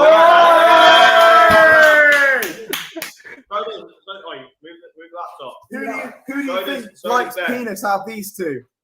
Who do you think is like penis? Pardon? Who's the gay one? Who's the gay one? Well, we'll get Jane as well. Well, if ever it's impossible to see. Two of us are gay. No, one is. Two of us are gay out of us three. No, one. Who's the gay one? Who's the gay one? His gaydar ain't working clearly. Okay, no, see, I have no gaydar. Wait, I do have someone. Wait. Okay. You gotta guess one out of three. Yes. The guy with the blue shirt. I'm just gonna guess. I'm Incorrect. straight. Point it to Jay. You lost Point it half. to Jay. I'm straight. I mean, it doesn't like I don't have. Yes, This is Jay. Jay. I'm not getting by. He's bisexual. It's still gay, isn't it? That's gay, isn't it? It's not 50%. Well, it's both getting straight at the same time. Like, you ever heard of the switch analogy? What's that? It's like a switch analogy. Rather than percentage, think of it as a switch, right? You have a switch for heterosexuality and a switch for homosexuality, right? If you're You can't make up your fucking mind, you greedy cunt. no, but listen here. If you are here's the hetero switch and here's the gay switch, right? If you have that one switched on, you're gay. If that one switched on, you're straight, right? At the same time, man. But if you bias both of He them puts all the switched on, buttons all the way down, right, and then you have both straight and gay at the same time because both are switched on. Does that make sense? Yeah. Is he? Yeah. That's why we thought he might have a good gaydar, but clearly. Do you like him? Clearly not. Do you like him? Don't answer that. Do you like Don't him? answer that. Don't answer that. Do you like Okay, him? I'm not He's gonna not answer that me. because I look like quite messy right now. I would usually look prettier than this. I don't know why I decided to go online. I usually look prettier He than hasn't I had do. his hair done. He ain't got his, he ain't dressed up. I know exactly. What do you think of him, Jay? Jay? Good looking guy, what am I saying? Good looking guy. Oh, 10. At least a 9.5. 9, you get 9. You Oh, like you you. done up. He likes you. Wait, how did you know my name is Jay? His name's Jay. My name is Jay. That's my name. Oh my god, that's so awesome. You have the same name as me. It's a nice name, by the way. Jay is clearly a taboo name. Go Jay, Jay. No way. No, That's mine. Jay way. No, Jay. That's pretty gay, Jay. Jay. You a Jay, that's Jay. kind of quite a gay name, not gonna lie. God, gay. But it's kind of funny having the same name though, because if you think about what like the same or like similar means in Latin. Nah. Homo. What? You know the word homo is like same, right? It's come from Latin. I have no idea. Bro, we don't know about Latin. Oh He yeah, just- it's just like I'm kind of like a link What do you file. mean? So. He likes dick. He's not about talk. He just And Badge. He likes do it. both of He likes them. Badge as well. Hang on. But do you like Badge as well? Me? Yeah. No, disgusting. Oh! I mean, like, That's a no. Oh, he might no, do. really. Let's ask you who's the best looking out of all four of us. Go on, then. Come here, I Paul. haven't seen all of you. I'm gay and proud. No? Bring yourself Alright. up. Put it to bed. Look at bed. Right, Ben, come here. We're going in. Right. Who? Alright, Who's you need to that? rate us Left to right. one top to bottom. Well, I can't see all your faces. You need a little angle. Best Of it. Hey, looking. look in there. Right, someone sort the fucking camera out. There you go. Lovely. Me. Alright, best looking from worst looking. Go. Well, it's kind of hard to judge in some capacities. It's too bad. You got to judge. Fine. Okay. But you don't, no offense, because I think you're all pretty similar in that regard. What, we're all 10 out of 10? That's kind of hurt my feelings Yeah. because he's ugly as fuck. No, he's number one. No, fuck. You got to do it. You got to do it. Okay. Blue shirt, guys, you're on the top. You're number one. Yes, Ben! Yes! And then the guy that are behind you guys with the shirt of text. Yes! Come on, get it! Come on, get it! Come on! And now it's really difficult. Like you guys, This is the last place. I want last place, Jay. You have to pick Jay, otherwise you're fucked. Come on. I'm actually outraged. I'll take You that. got I'll to take- choose. Absolutely dumb. you don't have to choose. Can I just be indifferent? Wait, okay, I need No, to think no, about it. there needs to be a loser. Needs to be a loser. I don't know. Oh. Well, I need to think. You got fucking. I need to Just think think- for like just a minute. But Jay, there's a pull up for mate. You're instant. Get a close up. Straight- It's like an straight instant away. win. Get a close up. Fine. Get close up of us, man. That's Jay. but that's only you. Yeah, you see? This is what I have to offer. They're both very lovely males. Very lovely males. Very lovely indeed. They love a good fat cock. Okay. Okay.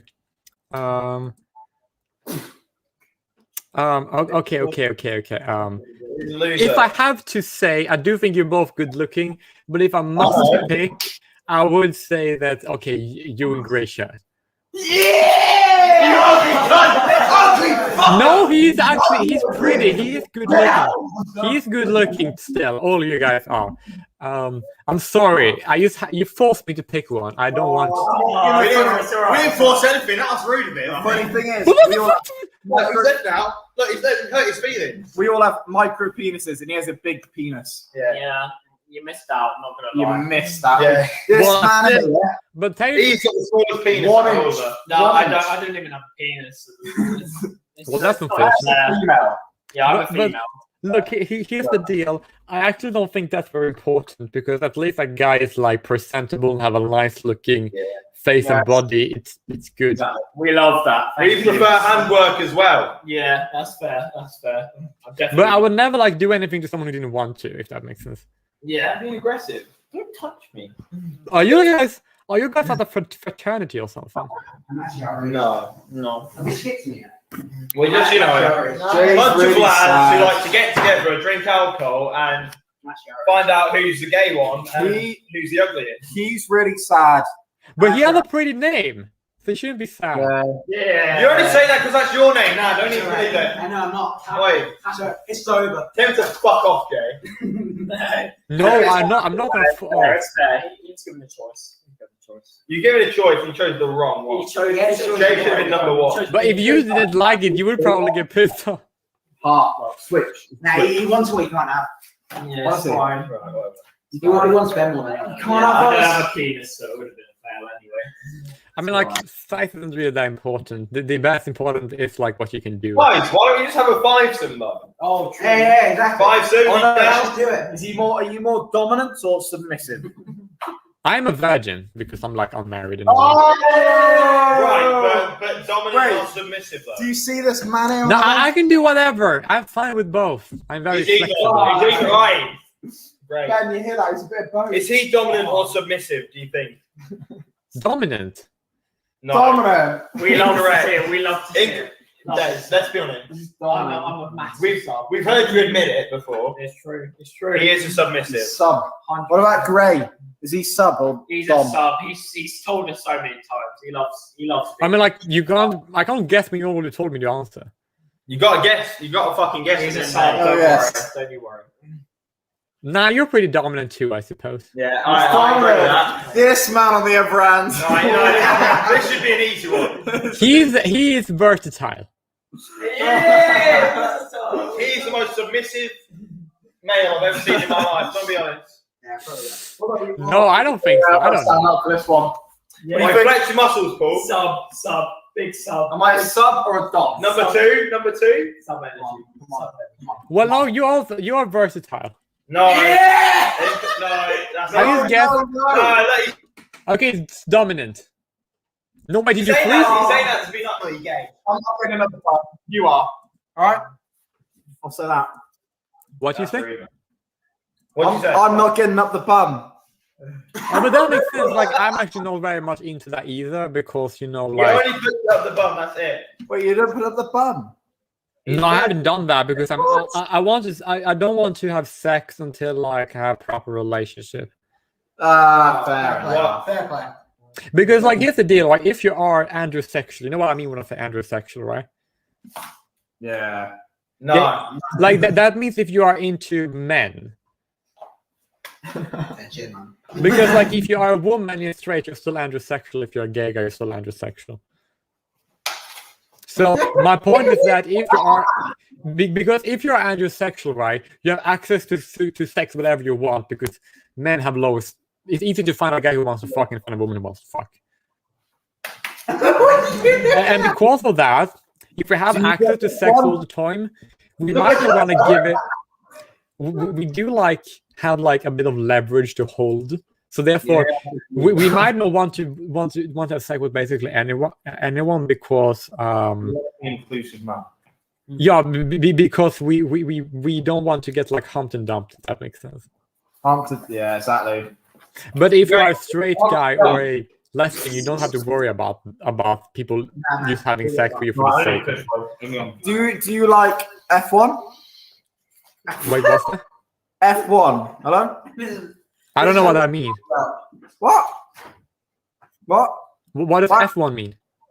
Formula One. Oh, I don't know anything about it. Oh. That's all he knows. I'll just speak up Charles Leclerc. Oh, yeah. There's no Charles Leclerc. No, I don't, unfortunately. Oh, that's all right, man. He wants his cock. Yeah, true. He does. But that's lovely. I hope you get it someday. Thank you, man. Hope you find the fattest cock in all of South Africa. Ignore him. Okay. Don't know what to make about that, but okay. Okay. Ignore him. He's hammered. Bye-bye. But you gonna go? Yeah. We have to go because many bitches are coming. So. Oh my god, that is awesome. How Yes. Bye-bye, amigo. Bye. Bye-bye. Thank you. Come on, people. Hello, people. Don't make me harder than I already am. Oh, hello. How are you? Fucking Nigga, go bye-bye. Even though there's something wrong with people. Oh, finally. Hey. What's up? I'm good. It's finally nice to have someone talking to an Omegle. Yeah, it's fine. Because people are annoying. You know what they do? They basically and then they skip like this. Did that happen to you? It happened to me, so I assume it happened to you too. Sure, I suppose. Good. I have a way of getting the attention of people, though. Really? Yeah. Oh shit. Yeah. Just like this. Yeah, it's actually kind of interesting because, like, why not? We have the freedom to dress however we please because we are what should be fully human beings. So, okay, how did I drop down? By the way? Oh, she's great. I know. So, yeah. I don't know what for sure. I love dressing in a dress. Personally, I love dressing in a dress personally. I like, think why it's really not? fun. If that's your thing, then I'm not going to stop you.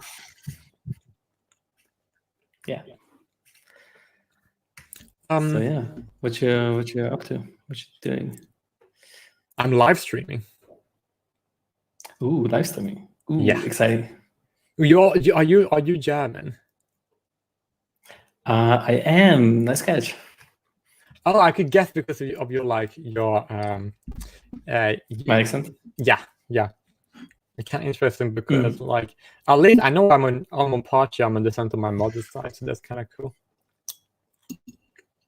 Nice. Well, unfortunately, don't can you speak guess? German. Can you guess where I was born, though? Okay. I wasn't born in Germany. I am in Germany right now, and I've lived here most of my life. But can you guess where I was born? Are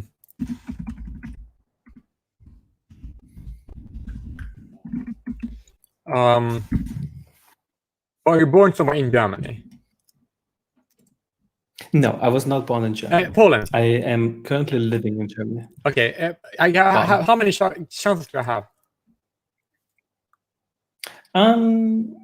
Maybe you can do like, I'm gonna say 5. Okay. Yes or no questions. Poland? No. Is it a Slavic country? Yes. Is it a West Slavic country? Okay, that's vague, but I'm gonna say all the no. West Slavic language speaking country. Right. I'm gonna say no. I don't think so. Is it the Balkans? Balkans. No. Is it Belarus? No. Is it Ukraine? No. Is it Russia? It is Russia. Nice. I think that might have been 6. That's kind of I was born in Russia. Oh, I'm not nice. sure if you can like hear that through my accent. I don't think so because I have lived most of my life here in Germany. Yeah, I might have some traces because I was thinking about is it kind of Slavic or not? I'm not sure. Interesting. But I think you picked up on the facial shape, perhaps. Yes, I did. You do because I like met another. Because before when I lived in South Africa, I went to school with a girl who was of Polish descent, but she lived in Germany. And then she came to study South Africa. So I see. That's neat. If you don't mind me asking, did you, for example, are you like because there were a lot of in the past, or still are some people in Russia like Volga Germans, right? So are you like of German descent from Russia or like a Russian from Russia? No. I think I am like a 8th German or something, but like not really. Oh, that's cool. I think one of my grandmothers is like, or grandmothers, I think, is like a German, but no, not really. My parents just moved here because job opportunities. No, that makes sense. Because like I know a little bit of German in my side too, because my mother's side, right? She is my dad's side is Scottish, and my mother's side is German, Swedish, Greek Cypriot, and Walloon. Nice.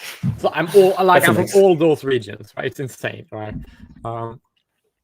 It's actually kind of interesting because like I looked up, the Volga Germans, like the Germans from Russia, right? I looked at it, most of them actually ironically live in Russia, Kazakhstan, United States, and Argentina. Do you know that? Yeah. So it's kind of funny if you go. Makes sense, I suppose. It's a very kind of diasporic thing for sure. But like here's like kind of like interesting, right? I just kind of ask you: do you like are you usually wearing a dress all the time, or just like when you sometimes? Only at home. That makes sense. Unfortunately, I would love it if society would be like, yeah, you can wear whatever you want, but we don't live in that. I mean, like, I would like we found people do it sometimes, but as long as people didn't do it all the time, if that makes sense. You know what I'm saying? No. But like, I do like society the way it is in many ways. Like, I do like, but if people don't want to like do that, then people might not like that. And like, if I, for example, want to do something right, and then people don't like it, then well, sucks to me. But I'm not going to like say that. Well, they have to change. Like, I would might like them to change, but if they don't want to, they can stay. Yes. Okay. Yes. In general, society having some things that it forbids is good, like bad things. But I think all gender should be abolished, like these gender restrictions on people. But I like my gender distinctions because I think those are like not distinctions, restrictions. Oh yeah, the restrictions. The fact that men can't cry. Yeah, but we don't have. For example, the fact that men can't cry. Can't what? That's really bad for them. Can't what? Can't cry. But we can cry though. Cry. Can you? Yeah, I feel very comfortable with doing that. That's because I was raised by good parents. And it just raised, but like people need to raise their kids better. Most men are really like repressed, and they have to keep their emotions in, and that breeds really toxic like people. Yeah, because like you probably shouldn't like cry all the time in like out of the street, but like you should be allowed to cry. Like usually when I cry, and I think that this like I think that like you should be more.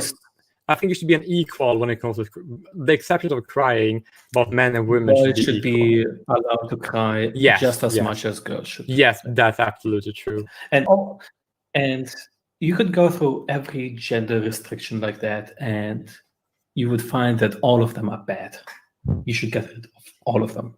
All the restrictions, and then when people are free, they would just naturally choose to be the way they want to be. And if People would be I happier. like to be, I feel like men in particular would be happier. They would I be guess more that free. makes sense. I suppose. Like I for once like. There's a lot of restrictions we put on men. You know. Yeah, and also like legal ones, because we looked at like certain laws, like the things you're not allowed to do, and like discrimination. We need to change all the gender-based discrimination that need to go. Legal one. If you want to privately discriminate in your own home, that's fine. But all the laws that's like, if a law discriminates, that's bad, right? But if you discriminate in your personal life, then that's fine, because it's like your right to do so. Yeah, laws. Yeah, obviously. I'm saying, like, laws are just like this thing we put on top. I'm saying society should change as well. We shouldn't like shame boys for crying. We should allow everyone to wear whatever clothes they want. We should not expect like women to be like fucking therapists for like every boyfriend they have. You know, that sort of thing. Well, I think they should be. They can do that to each other. Like, it shouldn't be like so one-sided. Otherwise, if anything is like one-sided, it usually breeds resentment. That's bad. Yeah. But if people want to have, if people want to have the relationship, they want to say, I want to do this, and then you can do that, and if both agree, it's fine. But like they want to get pressured into doing that, then that's not fine. Does that make sense? Obviously. Perfect. Yeah, for sure.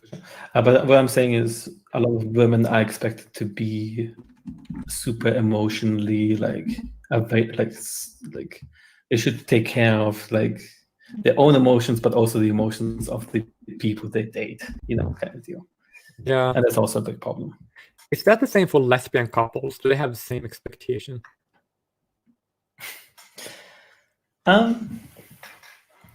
They also suffer from the same expectations all women are put under, right?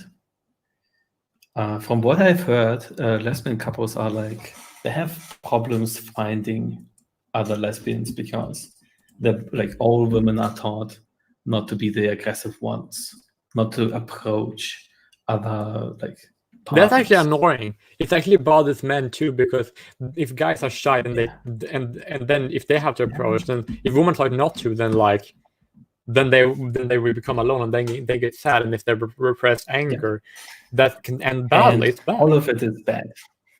All of it is bad. All gender expectations. And guess what? Well, when you get rid of all of these gender expectations, you get rid of gender at all. Well, I actually wouldn't say that, because I do believe that we could. I just want, because you can expect men, and like you can expect men to take care of the family and women to take care of the family, but they should be allowed to like. You would. Okay, like why don't you just expect people to take care of their family? Like, doesn't really have anything to do with men and women if you expect the same things. No, I do know that, but if people in their like, if one parent, regardless of that's a man and woman, want to stay at home and the other one want to work, then the expectation is going to be that the ones who stay at home are the ones that take care of kids, and the only ones that are working are expected to like support them.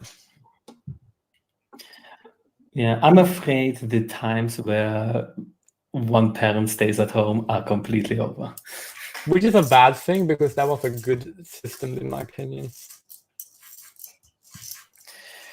I suppose maybe, yeah. We could all actually. Oh no, I would rather both parents have like more free time. Both parents just work less instead of just one working and one staying at home. I would rather like both work less. But like, if one wants to work and one wants to stay at home, that's fine too, as long as it's a free choice. I suppose, but like, we shouldn't expect that. I don't think that's a good like model for families. I'm like, as long as the family can support itself, it's fine, regardless of what they want to use. But is it like good for families? Like, would we rather have families that do that, or families where both work less? I feel like families that where both work less would be happier, because having one person like really work, like, and the other person takes care of the home and is like doing that, they're both doing that all the time. I feel like that breeds resentment that kind of both stresses them out like a ton. Like we humans like to be versatile. We like to do a little bit of everything, and it would be better if both people would be working less. I mean, like they could work less, even though one works more than the other.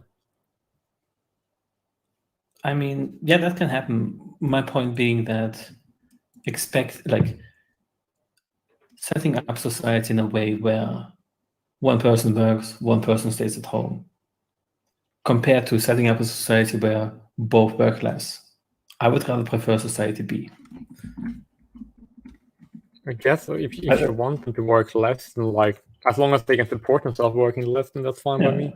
I'm talking about societal expectations. What do we expect of families? Right?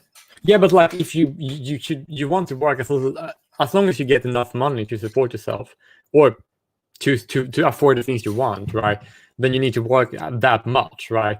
But if you can't afford that by working less, then you work less. So that's like the expectation. It's like. And how do we get people to work less but earn more? It's socialism.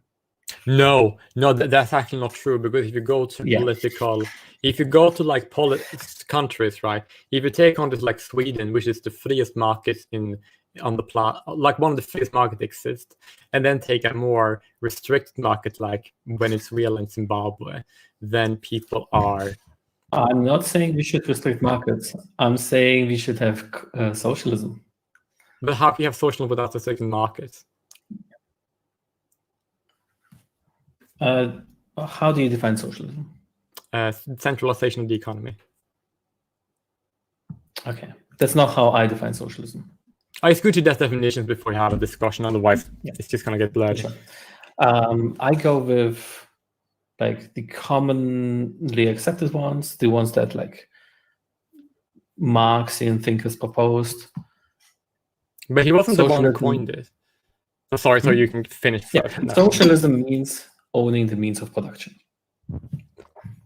But if I, for example, decide that I want to sell my my work to work for a company that then decides to pay me this check, then I'm selling my means of production and I'm using it to earn a living. It's fine. You're selling your time and getting money. Yeah, it's fine. Would it be preferential if you worked at a company and you automatically got a share of that company? Well, I don't want to share that company. Why not? Because I don't want the responsibility. I just want to have my paycheck. Well, you would have a bigger paycheck if you can elect your bosses. Oh, you mean like but like I don't want. So you want an entire company to be structured like a workers' collective? Yes, like a co-op. But on the capitalism, I want more co-ops. On the capitalism, a company can decide to set up that way if they want to. I know. I think it should be everywhere. But like, what if our group company doesn't want it that way? Wow, fucking tough. We make it. We democratically elect people and pass laws that make them go co-op. And that is the reason why I don't like democracy like at all. I think it's bad. Ben, you don't like democracy? No. Oh, that's real bad. That's real bad. Well, no, I don't like democracy because I don't like the majority telling a minority what they can and cannot do with their life. I'm sorry, but that's better than a tiny minority telling the majority what like they should and should not do. Why? Because presumably the majority is at least somewhat self-interested. And why would that mean that they would collectively make a better decision than a minority would make? Because the minority usually, historically, makes decisions for itself, not for the people. And wouldn't you say that that's been the case with socialist countries? You mean like government. Soviet Union? Wasn't they communist? Okay. The problem with the Soviet Union is socialism is only the means of production. In the Soviet Union, the state owned everything. Did people have say in the state? No, they didn't. They had no democratic control, not proper democratic control, at least. How was that socialist or how was that communist if you have no control and no democracy? That's not socialism. May I ask with a question? What happened if people don't want to have their company structured democratically? What would happen to their? Wouldn't they have their meat of production taken from them by the majority? Okay, we already do this. There are companies. Say there's a company that says, "Fuck black people. We're not gonna hire any black people." Okay. Then we elect a democratic government to force them to not do that. But what's wrong with pass laws? What is wrong that with them not prohibit wanting to them from discriminating? But what's wrong with them discriminating? Okay, you're biting the bullet on that. Oh my god. No, I actually don't think it's a bad thing. So you need to like. Yeah. Okay. Okay. Well, then you're not gonna you're convince me. lost. You need to make a case for it. Then you're fucking lost. Why am I okay, lost? okay. Look. Here's the deal, right? Come on. But no, it's not bad. Because like, it creates a. If a Because group it of creates people, a bad society. Why? It's bad because it creates a bad society. Because discrimination is bad. Why? You don't think discrimination is bad? No. Why not? Because it's if my body, my choice, and if I decide to use with my body, share it with whoever based on I'm setting the conditions. If I want to share my body with another individual, like I say, like okay, I want to only have. It says I only want to be romantically involved with other men, right? Therefore, I'm discriminating against women, and that's my right as an individual to do with my body. I'm talking about a company discriminating against like people. Yeah. But you said discrimination in general. It's different. Well, it's both discrimination. It's just different types of discrimination. Okay, well, if he is discrimination that way, well, then yes, you are necessarily discriminating. Okay, you are necessarily discriminating everyone else when you choose to talk to one person. Yeah. Right. Right now, you're discriminating everyone on Earth to talk to me. Yeah, exactly. Right? Because I have a friend who wants to talk to me. Okay. I'm talking about racial discrimination. But I can do that if I want. If I decide that I only want to marry people, guys of certain races, which I do. Like I only like men of certain racial groups because I'm more attracted to those men. I like all the races. Actually, I love them. I actually love diversity. But like I only want to marry certain races. And that's my right to use discriminating race. It's your right. Mm-hmm. I would question why are you doing that exactly? I wonder. Oh, because I don't find other races. I'm just not attracted to them. Just like I'm just not attractive. Not attractive. Nope. I mean, that's fine. That's fine. Like, there's nothing wrong with that. It just makes me curious. Like, is there something deeper? Where does that belief come from that they're not attractive? It's not a belief. It's just part of my like. I do find men like flat chests and broad shoulders, and a profound brow ridge to be attractive because. Yeah, and I find it attractive because I find men who have pointy noses and pale skin and a Caucasoid-looking face. I am attracted to that. I find the men who are Asians and black men to be very beautiful, but I'm not attracted to them. I don't know why. I don't know, but I like them and I do appreciate them. I want them to be at their best, but I'm not attracted to them. That's just how it is. I like women. I find them beautiful. I'm not attracted to them. I'm sorry. Okay, let's get away from this topic. I don't think I can help you if you think that racism isn't bad.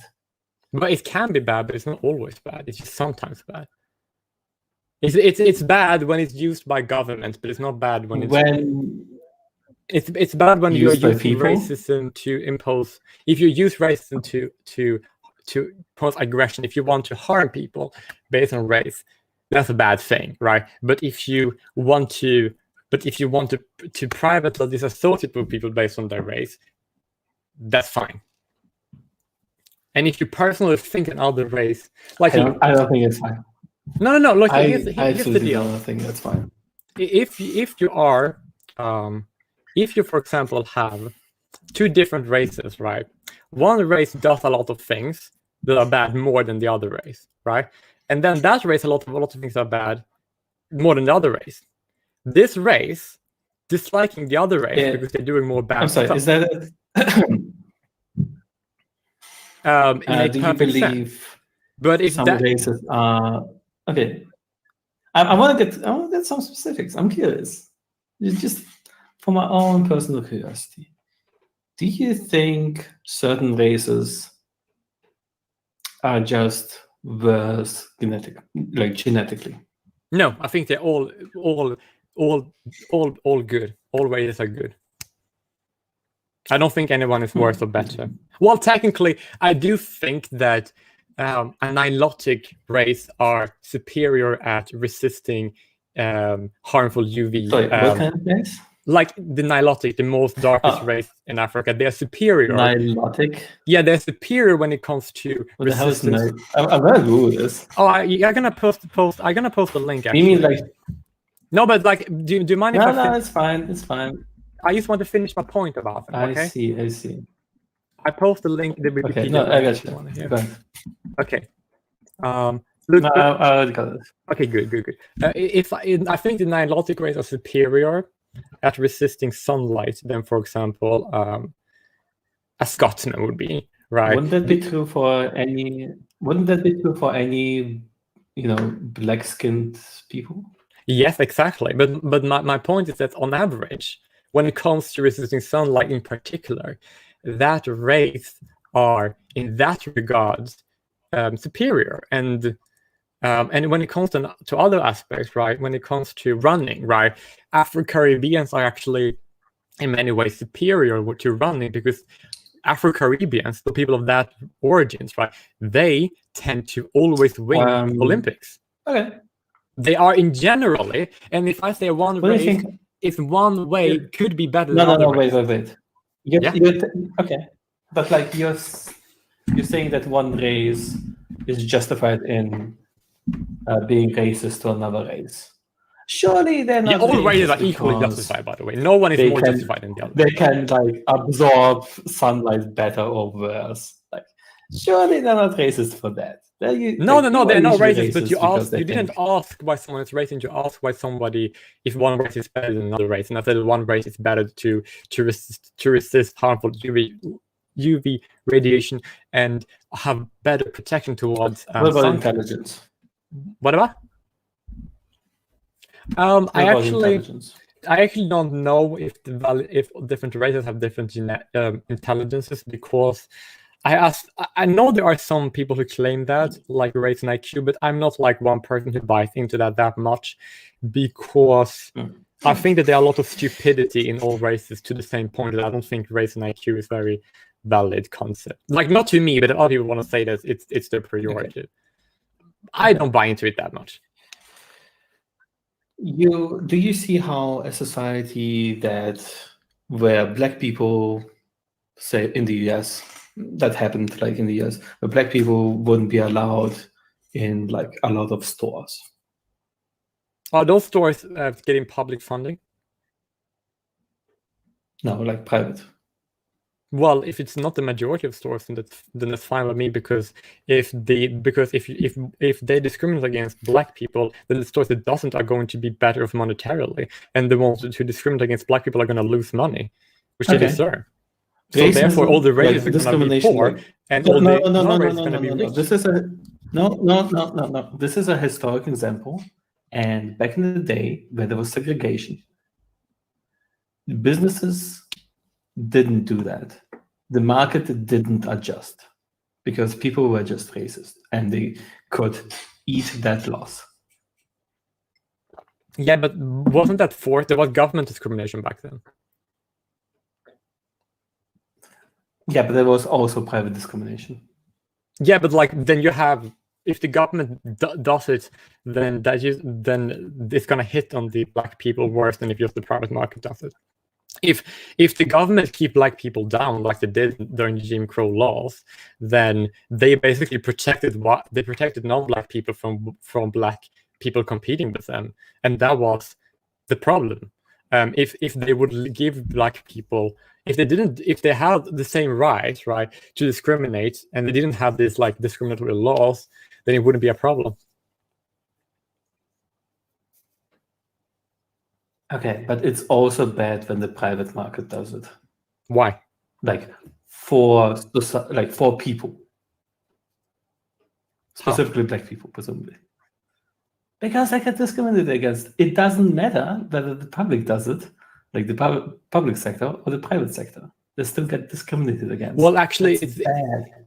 Now that's not bad. The bad is that the public sector. How is that not bad? The public sector is using black people's money to discriminate against them, and that's bad because they are taking money from one group that belongs to them, and you don't give it back. That's bad. It's stealing. But if you, I hate libertarians. Why? Sorry, because it's just bad. It's just dumb. Because why? Okay, do you want the most amount of good for the most amount of people? I don't really care about that. Well, technically, I do believe that libertarianism is a solution for that. Okay. But In that case, we are starting from completely different philosophical principles, because I'm a utilitarian, you are not. Well, I don't really. My basically, I was actually recommended to put this philosophy tag on in Omegle. Oh, I assumed you were. But like I am interested. What I do want that the here's the deal, right? What do you base ethics on? Ethics. Well, I do see ethics and morality distinct. I do see ethics as the non-aggression principle, and morality as a personal and subjective world that we all have. Is the non-aggression? Is the non-aggression principle good in and of itself, or is it good because it brings about good outcomes? Both, actually. Like the non-aggression principle will give good outcomes, and it is good because it's from the principle that if I have something, that no one should take it because it's mine. Like it's why is that the case? Is that the case fundamentally? If you go all the way down, is that like, why do you not want things taken from you? Is it because you will suffer, or is it just this imperative kind of set thing, non-aggression principle? It's just there, and it's got and for itself. Well, it's mainly used because it's my body, right? And nobody else should like aggress my body, because then I'm not free. I don't have. Why is you not being free bad? Because my body is mine, and I decide. That's the starting point. If you prevent me from getting food, then I die. If you prevent me from leaving my house and you're restricting me, that's hard. Why is that bad? Because you're harming me. That's like it's different. Because that's I'm violence. harming you. Yes. That's posing violence on me. Not because I'm causing violence. Because that's why I think it's because of violence. Harmful for you. No, you're causing violence on me. That's why it's bad. No, it's bad because it's harmful. Well, then that we have different perspectives. Suffering is bad. Well, actually, it is bad, but I can still choose to suffer. If I decide to make bad decisions that leads to suffering, then I have the right to choose to suffer, and that is my right. It's the right for me to do what I want. It's like yeah, I can do that, and nobody should. If I decide like I'm gonna be stupid, I'm going to make bad decisions. I'm gonna take and I'm going to not be responsible. Why is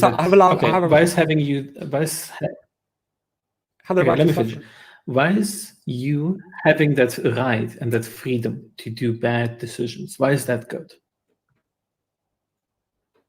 Because otherwise I would be oppressed. What's bad about being oppressed? What's bad about not being free? Because then you're posing violence against me. Not you, but the person who's oppressing me. Yeah, I would say that we humans enjoy the feeling of being free. It's a moral good.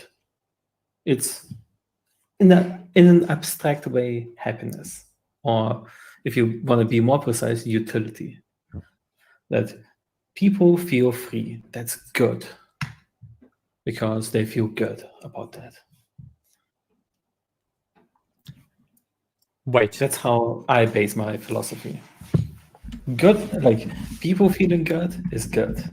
People feeling bad is bad, and then we build up from there. Okay, so you think if something makes people feel bad, it's bad. If something makes you feel good, it's good.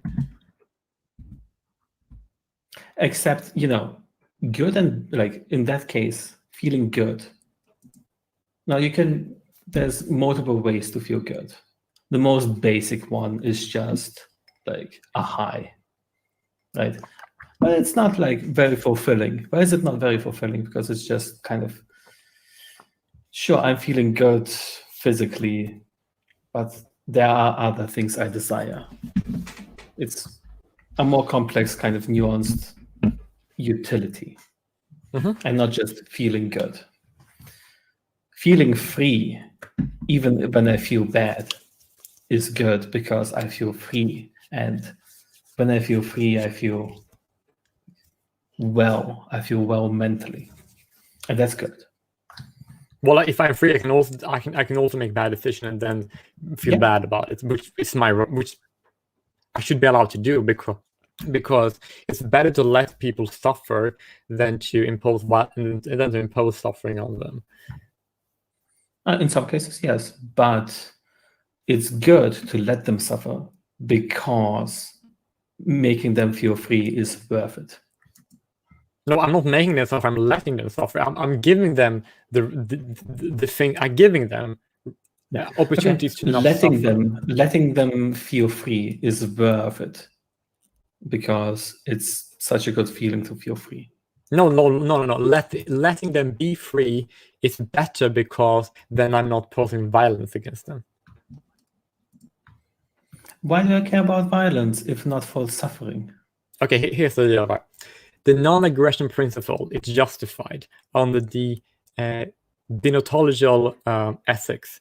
The argument can be built on argumentation ethics. Yeah, but I'm not a deontologist. I don't care about deontology. Like, I care about suffering, and I care about pain, and I care about happiness, and I care about fulfillment.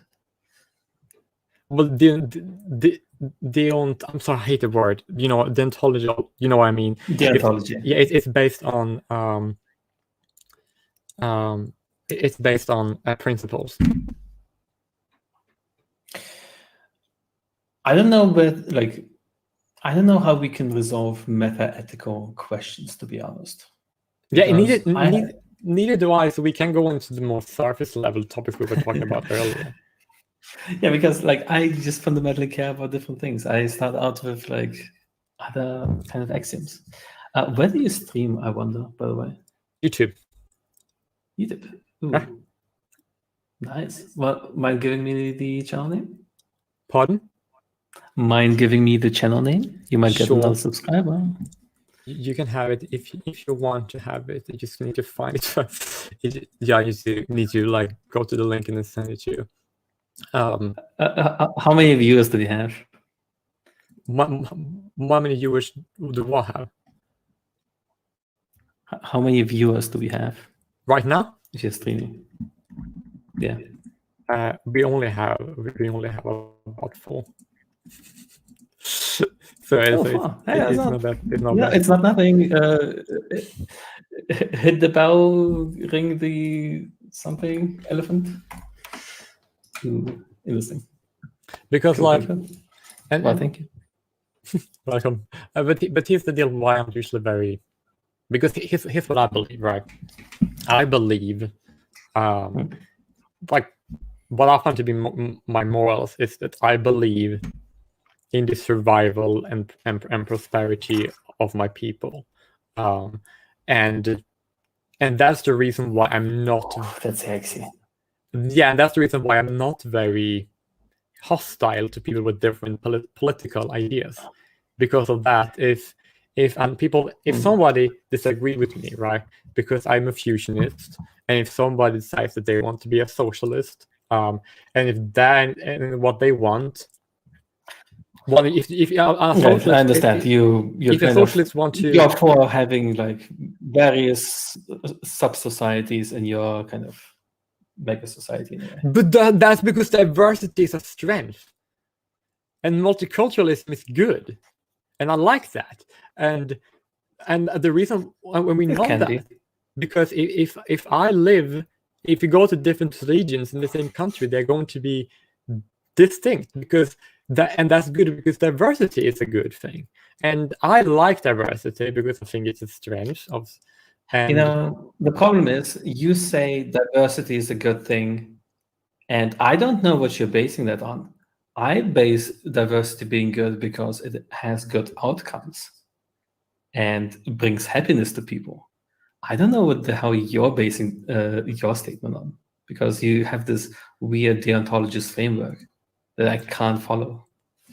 Okay, I believe that diversity is good because humans are diverse, and well, I haven't really thought of it. The main reason why I think diversity is such a good thing. I like that your title is just Racepilling Omegle. I know, it's perfect, isn't it? I don't know if you're gonna get people with deontology, because you can just say it's good because it's good. That's not like, how are people gonna be? That's more about tautology, though. Yeah, but deontology seems like a tautology to me. If you zoom out, I mean, yeah, because you can just say the NAP is just good. Okay. But like, it's basically because it's like that doesn't convince me that it's good. No, I don't think anybody's gonna. We're not gonna convince each other. This is like not gonna happen. But here's what I basically. Okay, come on. You're here to convince people. Sure. No, I'm not gonna convince you. I'm not gonna convince you. I don't believe I'm going to convince you. I believe that you have the title. You do have the title. Yeah, but that's for convincing people who are. But here's the deal, right? I don't care that much. Like, here's the deal. When I say I care about the survival and prosperity of my people to be what I care about the most, right? If someone, for example, want to use, if someone disagree with me politically, right, but they still want my people to be at their best, then I believe that people like that politics is an unnecessary divide, and I do believe that it is that people, and I don't like the idea of my people being divided by politics and then used against one another, because I do believe that people. Okay, I have two questions. Why do you care about your people? Because I do care about the survival of my DNA exists in the future. It's very normal for biological organisms to care about that. Is it? Okay. What kind of biological organism? That is not true. But like, if you go to a beehive, right? The beehive, they're trying to keep to exist, and if you go to like a shark, the instinct is to reproduce. Like, if you go to like trees, they're gonna grow and they're gonna have fruit. The and they're sharks, gonna become more trees. Okay, listen. The sharks have an instinct to mate. Yeah, which leads to survival of the species. They species. do not care about the survival of their DNA. But they don't have to care because they cannot reason about it. But they have to reason. They have no ability to reason. But they don't need sharks do not have the ability to reason. I know. About they don't need DNA. They don't need it because their instinct take care of it itself. Okay. And humans have instincts and desires. Mm-hmm. We have there is nothing in evolution that made us value the multiplication of our DNA. Well, why do humans have anything to breed? That's going to lead to the multiplication of the DNA. It doesn't matter why. We just have it. Yeah, but every species, every living organisms are. Why should I care about that? It's very I only fundamental care to about exist. my own. I only care about my own drives and wants and desires. I do not care how they came to be that way. I do not care about the history of like, why do I have that specific desire? I just care that I have it. But here's the deal. If I decide to have a society with like with the freedom of association and disassociation, you can use that desire to pursue the goals you want, and I can use my desire to pursue the goals I want. And it is no freedom. It's and we are freedom of association, disassociation. And therefore, you can. If you have a society, what? If you have a society where people are suffering, I will come in and destroy that society. But people are always going to suffer. Sure, but they can suffer less. Well, and I believe that the way they should suffer less is... If I have the ability to make people suffer less, I will take it. Like, I will take that opportunity. Well, so that's why I don't believe in your fusionism thing. Well, I believe in fusionism just because I want to, because like I believe fusionism. Yeah, because you just want to. No, because I believe it's because I also want to reduce suffering. Well, not just because that I want to reduce suffering, and I do want people to be free, and that's why I believe in fusionism. Partially that, but it's also because I care about my people. Partially that, not really that. Why not? Because what I generally believe where that I generally believe that fusionism is going to lead to less suffering. Listen. Okay, listen. I'm going to propose a scenario for you where you're going to see that you don't really care about the suffering of other people. There's a society in your fusionist world and another society. You live in one of them. The other society has tremendous suffering. People are just fucking starving all the time. You should care about them. Yeah, but I would probably care more about my society that doesn't suffer.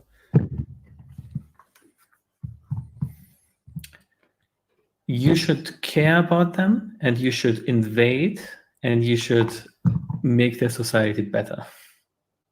But what if they're gonna what's they're gonna look? If I have society, then we are fine, right? And then if I decide to invade another society because I want them to be as good as mine, then is my society not going to like be negatively impacted by that? I don't necessarily mean invade militarily. What about changing their ideas, changing their society, like completely removing the borders between your society and their society and outvoting them, say? But if they have more than me, I can't do that. That is tough, and that sucks. When you're powerless, that's bad because you can't fulfill your values. Well, my value is just to ensure my value is that I want my people to be at their best and just to keep existing and to have a future. And I want us to be at our best. And here's the reason why I don't really care about ideology, because if another person wanted all my people to be at their best too, and they had different ideology, then it's a disagreement, but we still like want to be at our best. If somebody decides that they don't want my people to exist or to prosper or to be around or to like if they want separate. to want to impose suffering on us, then I'm against it. And it makes sense because if a society, yes. What if they want to impose their own laws on you? Well, if the laws are unjustified, what if they want to create? What if they want to create a one world government where everyone is kind of has like equal kind of rights? Everyone have equal rights. Like equality is not a measurement. It's not a good measurement of prosperity. I don't care if we're equal as long as we are at the best. Like if my people or people are the I best. don't know how to argue with you, because if I go down the road, why do you care about prosperity? It's just going to end up in deontological ethics instead of like actually suffering and not suffering. So I don't know how to argue against that, and I don't think neither do you how to argue against my position. Well, it's kind of hard to follow. Well, like I might just be at like an understanding, like this is a disassociative understanding of Why is society. fusionism bad? Because there can be societies where there's a lot of suffering, and I care about all suffering. Doesn't matter if there's an artificial border between us or them. But I like, here's the deal. Like I technically would want fusionism to survive everywhere, but if other people reject it, then I'm not going in another place, and I'm not going to risk my people in my society in order just to make their better too, because then we might end up suffering as well, and I don't want that. Like if I have a society, for sure, and we are good and we are well off, then why would I risk? And then and I think fusion works well. Why well. would you risk improving another society? Because borders are fake. Yeah, borders are laws. And you should care about all human beings. Yeah, I do. I just care about. Like if I have a kid, then I care about my own kid more than I care about a random stranger. And because of that, because I just extend that principle of caring about my own DNA to caring about the rest of my people. Okay, I still don't get why you care about your own DNA, and I really do not get why you care about your society or country. Because I don't care about countries. That's what we're talking about. Countries. I don't care about countries. Countries. Let's call it society then. Countries are as good as they. Why do you care more about your society than another society? I don't get that, because you do not interact with all of your society. You interact very indirectly with a couple people. Mm-hmm. Don't interact with everyone. Yeah. Personally, do not know anyone, like percentage-wise. 99% of people you do not know, you do not interact with them.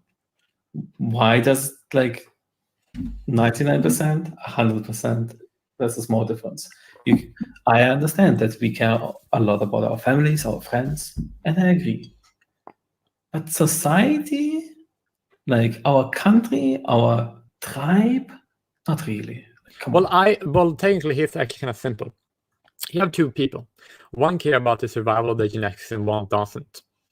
The next generation, the people who care about them are going to be more inclined to, reproduce.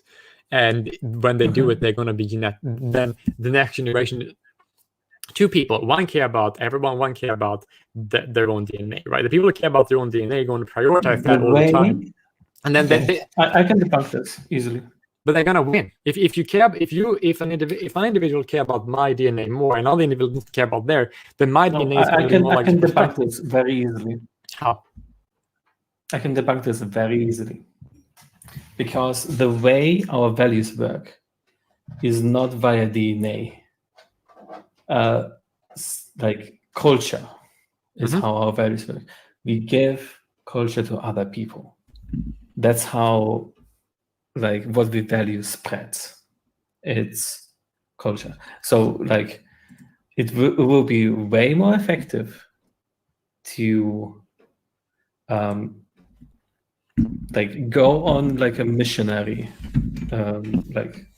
travel to indoctrinate a bunch of people, say, if you are religious, than it would be to have children and then hope that the DNA that allows you to be religious is also in those kids. That's preposterous. That's not how ideas spread in humanity.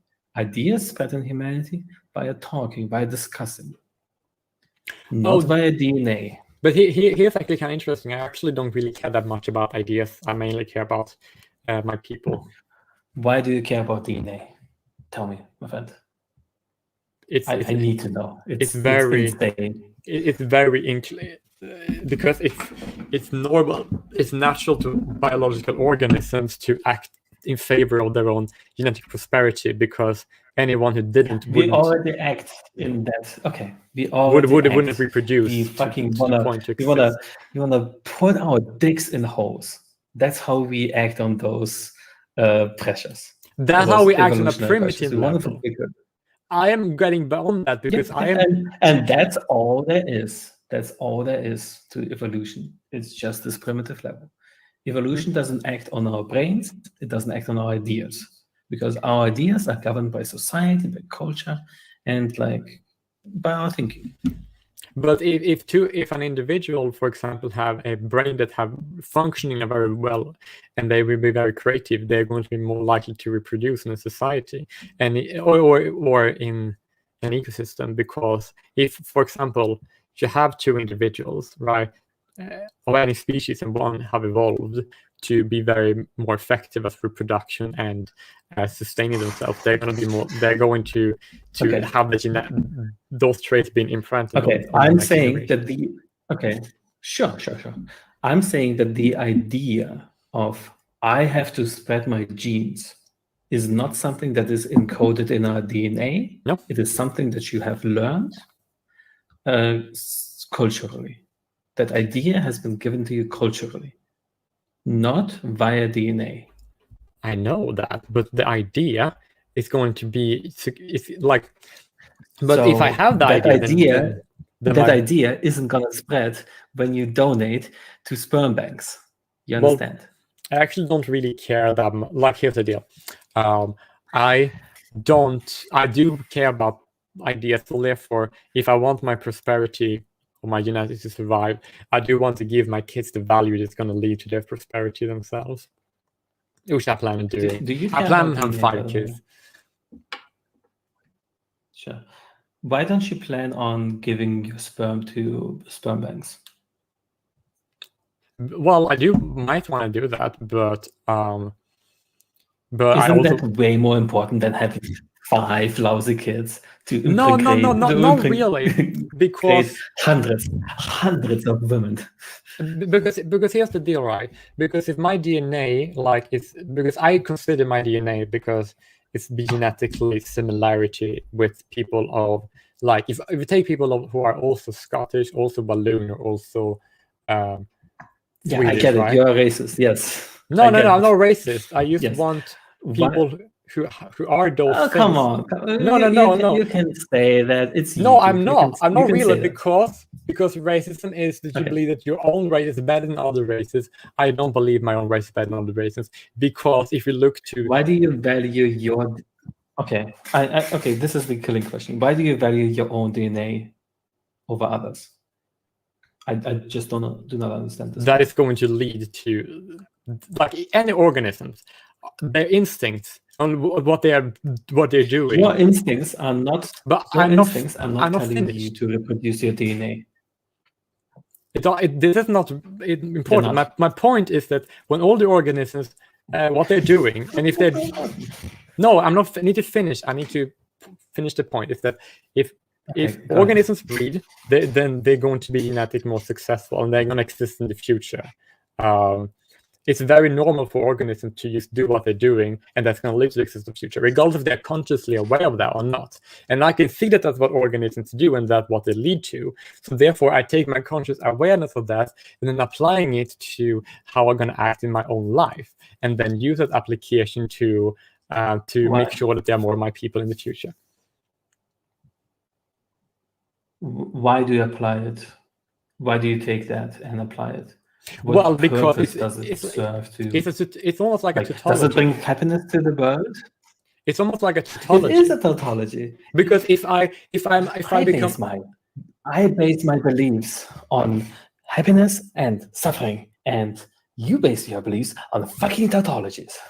Well, but if my belief leads to me being more genetically successful, it's going to be more people like me in the future. No, because people like you are not made via genetics. They're made via ideas. Well, what you believe is because the brain of is made by ideas that have genetics. spread via culture. Sure, but that's just hardware. What actually is important is the software, the ideas. And yeah, but the they're spread via software, culture.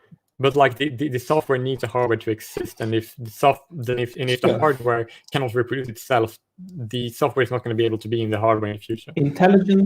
Intelligence seems to be roughly pretty uniform among humanity. I guess you could breed more intelligent beings, but you're not suggesting that. You're suggesting that you breed because you have this specific idea that is going to reproduce. No, ideas reproduce culturally. Well, I don't care. I care morely about the reproduction of my people rather than the reproduction of my ideas, because ideas always change for better. It's like malleable, just because the ideas are not hardwired into the brain. Well, thank you. I do believe that the genetics. People have better brains. What? Do your people have better brains? No, but but I want us to exist. Why do you care about why do you care about future society or future humanity having brains that are more similar to yours? Well, I do care about all the biology of my people in the future, because I want to be. Okay, why? I don't get why. But I don't need to explain to why. It's very innate. Yeah, you do. Like it is innate. It's not innate. No, but I don't have it. No, but this idea of yours if is I have not this innate. DNA, right, and this idea is not innate, and you agreed to that previously. You agreed that this idea is not innate. Yeah, that's why I want to spread my idea to other people and my children, because I believe that my ideas, if my ideas are that I want my people to survive, then I want your idea. Ideas. Okay. And then I want the idea to I want to spread the idea to my people so that they survive. Because your idea is that you should spread this idea genetically, even though you know that this idea is spread not genetically, but through the marketplace of ideas. So this idea of yours is very goddamn paradoxical. Well, it kind of like doesn't really matter to me, because I do not care about. Your fucking values don't matter to you. No, my values are my people's survival. Look, I can explain it in a way that would make more sense. Okay, you know that historically speaking, biological. I don't think organisms, you understand yourself. No, here's the thing. Biological organisms have the ones that led to the reproduction and the behaviors that led to them keeping their DNA alive. That is the reason that have like progressed them, right? And now we have evolved to the point where I can conceptualize better ways of. If an idea is innate and he lacks it, why would we assume the problem is with the idea and not like him? Interesting. Well, the idea isn't innate, first off.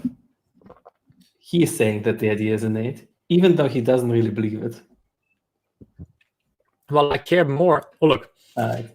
My main motivation. Why am I arguing with races? Is the question. But why am I racist? You need to explain that to me. Come on. Racepilling Omegle. You're not racist? No. Explain why it's racist. What does racepilling mean in this context exactly? Well, it's just I want to spread my opinion about race, and that is what I've been doing. And I am very much and I believe that if people want to hear it and take it, they can take it and they can go with it, and they might be successful. As a result, if they're successful, I will take it and make sure that my people are as successful as they can be. And if you are going to have the idea, you're going to be more genetic. Your people are going to be more. If people have that idea more common, they're going to be more genetically successful. And if people don't have that, they're going to be less genetically successful. And if I care about the soul of my people the most, then my idea is based on that survivalist position, and that is why I built. You already admitted that your people aren't. You already said that your people aren't better genetically. No, they're not better than about your people. But if I wanted them to to be better genetically, then why don't I want to improve them? Okay, look, we're going in circles. We're going in circles. No. The It's not circle. idea It's isn't- actually it's actually different because time is a flat circle, and I have to go because I'm out of time. No. You actually you didn't finish. It was a discussion. It was kind of interesting, I suppose. Yeah, that was. Haven't met a racist quite like you before. But I'm not racist. So. I don't. I think my people are already perfect. Oh, come on. Right? I think we're perfect, and I think they're perfect. Why do I want to improve our DNA? Because I think our DNA is already good. Sorry, did you just say I'm not a racist? I just think my people are perfect. Just like all the other peoples in the world, they're all perfect, equally perfect. Oh, okay. Well, you have fun. I'm gonna go. Fun discussion. It was. I really enjoyed it. Actually, that was quite annoying towards the end. I know, but it was so fun. It was beautiful, but it was like a car crash. I wanted to look away, but I couldn't. Oh god, I was lovely. I had they was fucking funny, right? Hello there. It was hilarious How at you doing, points. mate? But Oh, that was fun. You did the clicking sound. Yeah, I like that. I like it too. Do you want to hear something interesting about South Africa? Oh, you're from Saudi Arabia? Hell yeah. No, South Africa. Oh, South Africa? Hell yeah. Do you know that there is an official language in South Africa? Yeah, that is my name. Do you know that there's a language that is called Xhosa? No, it's a language. It's literally called Xhosa. All right, hold up.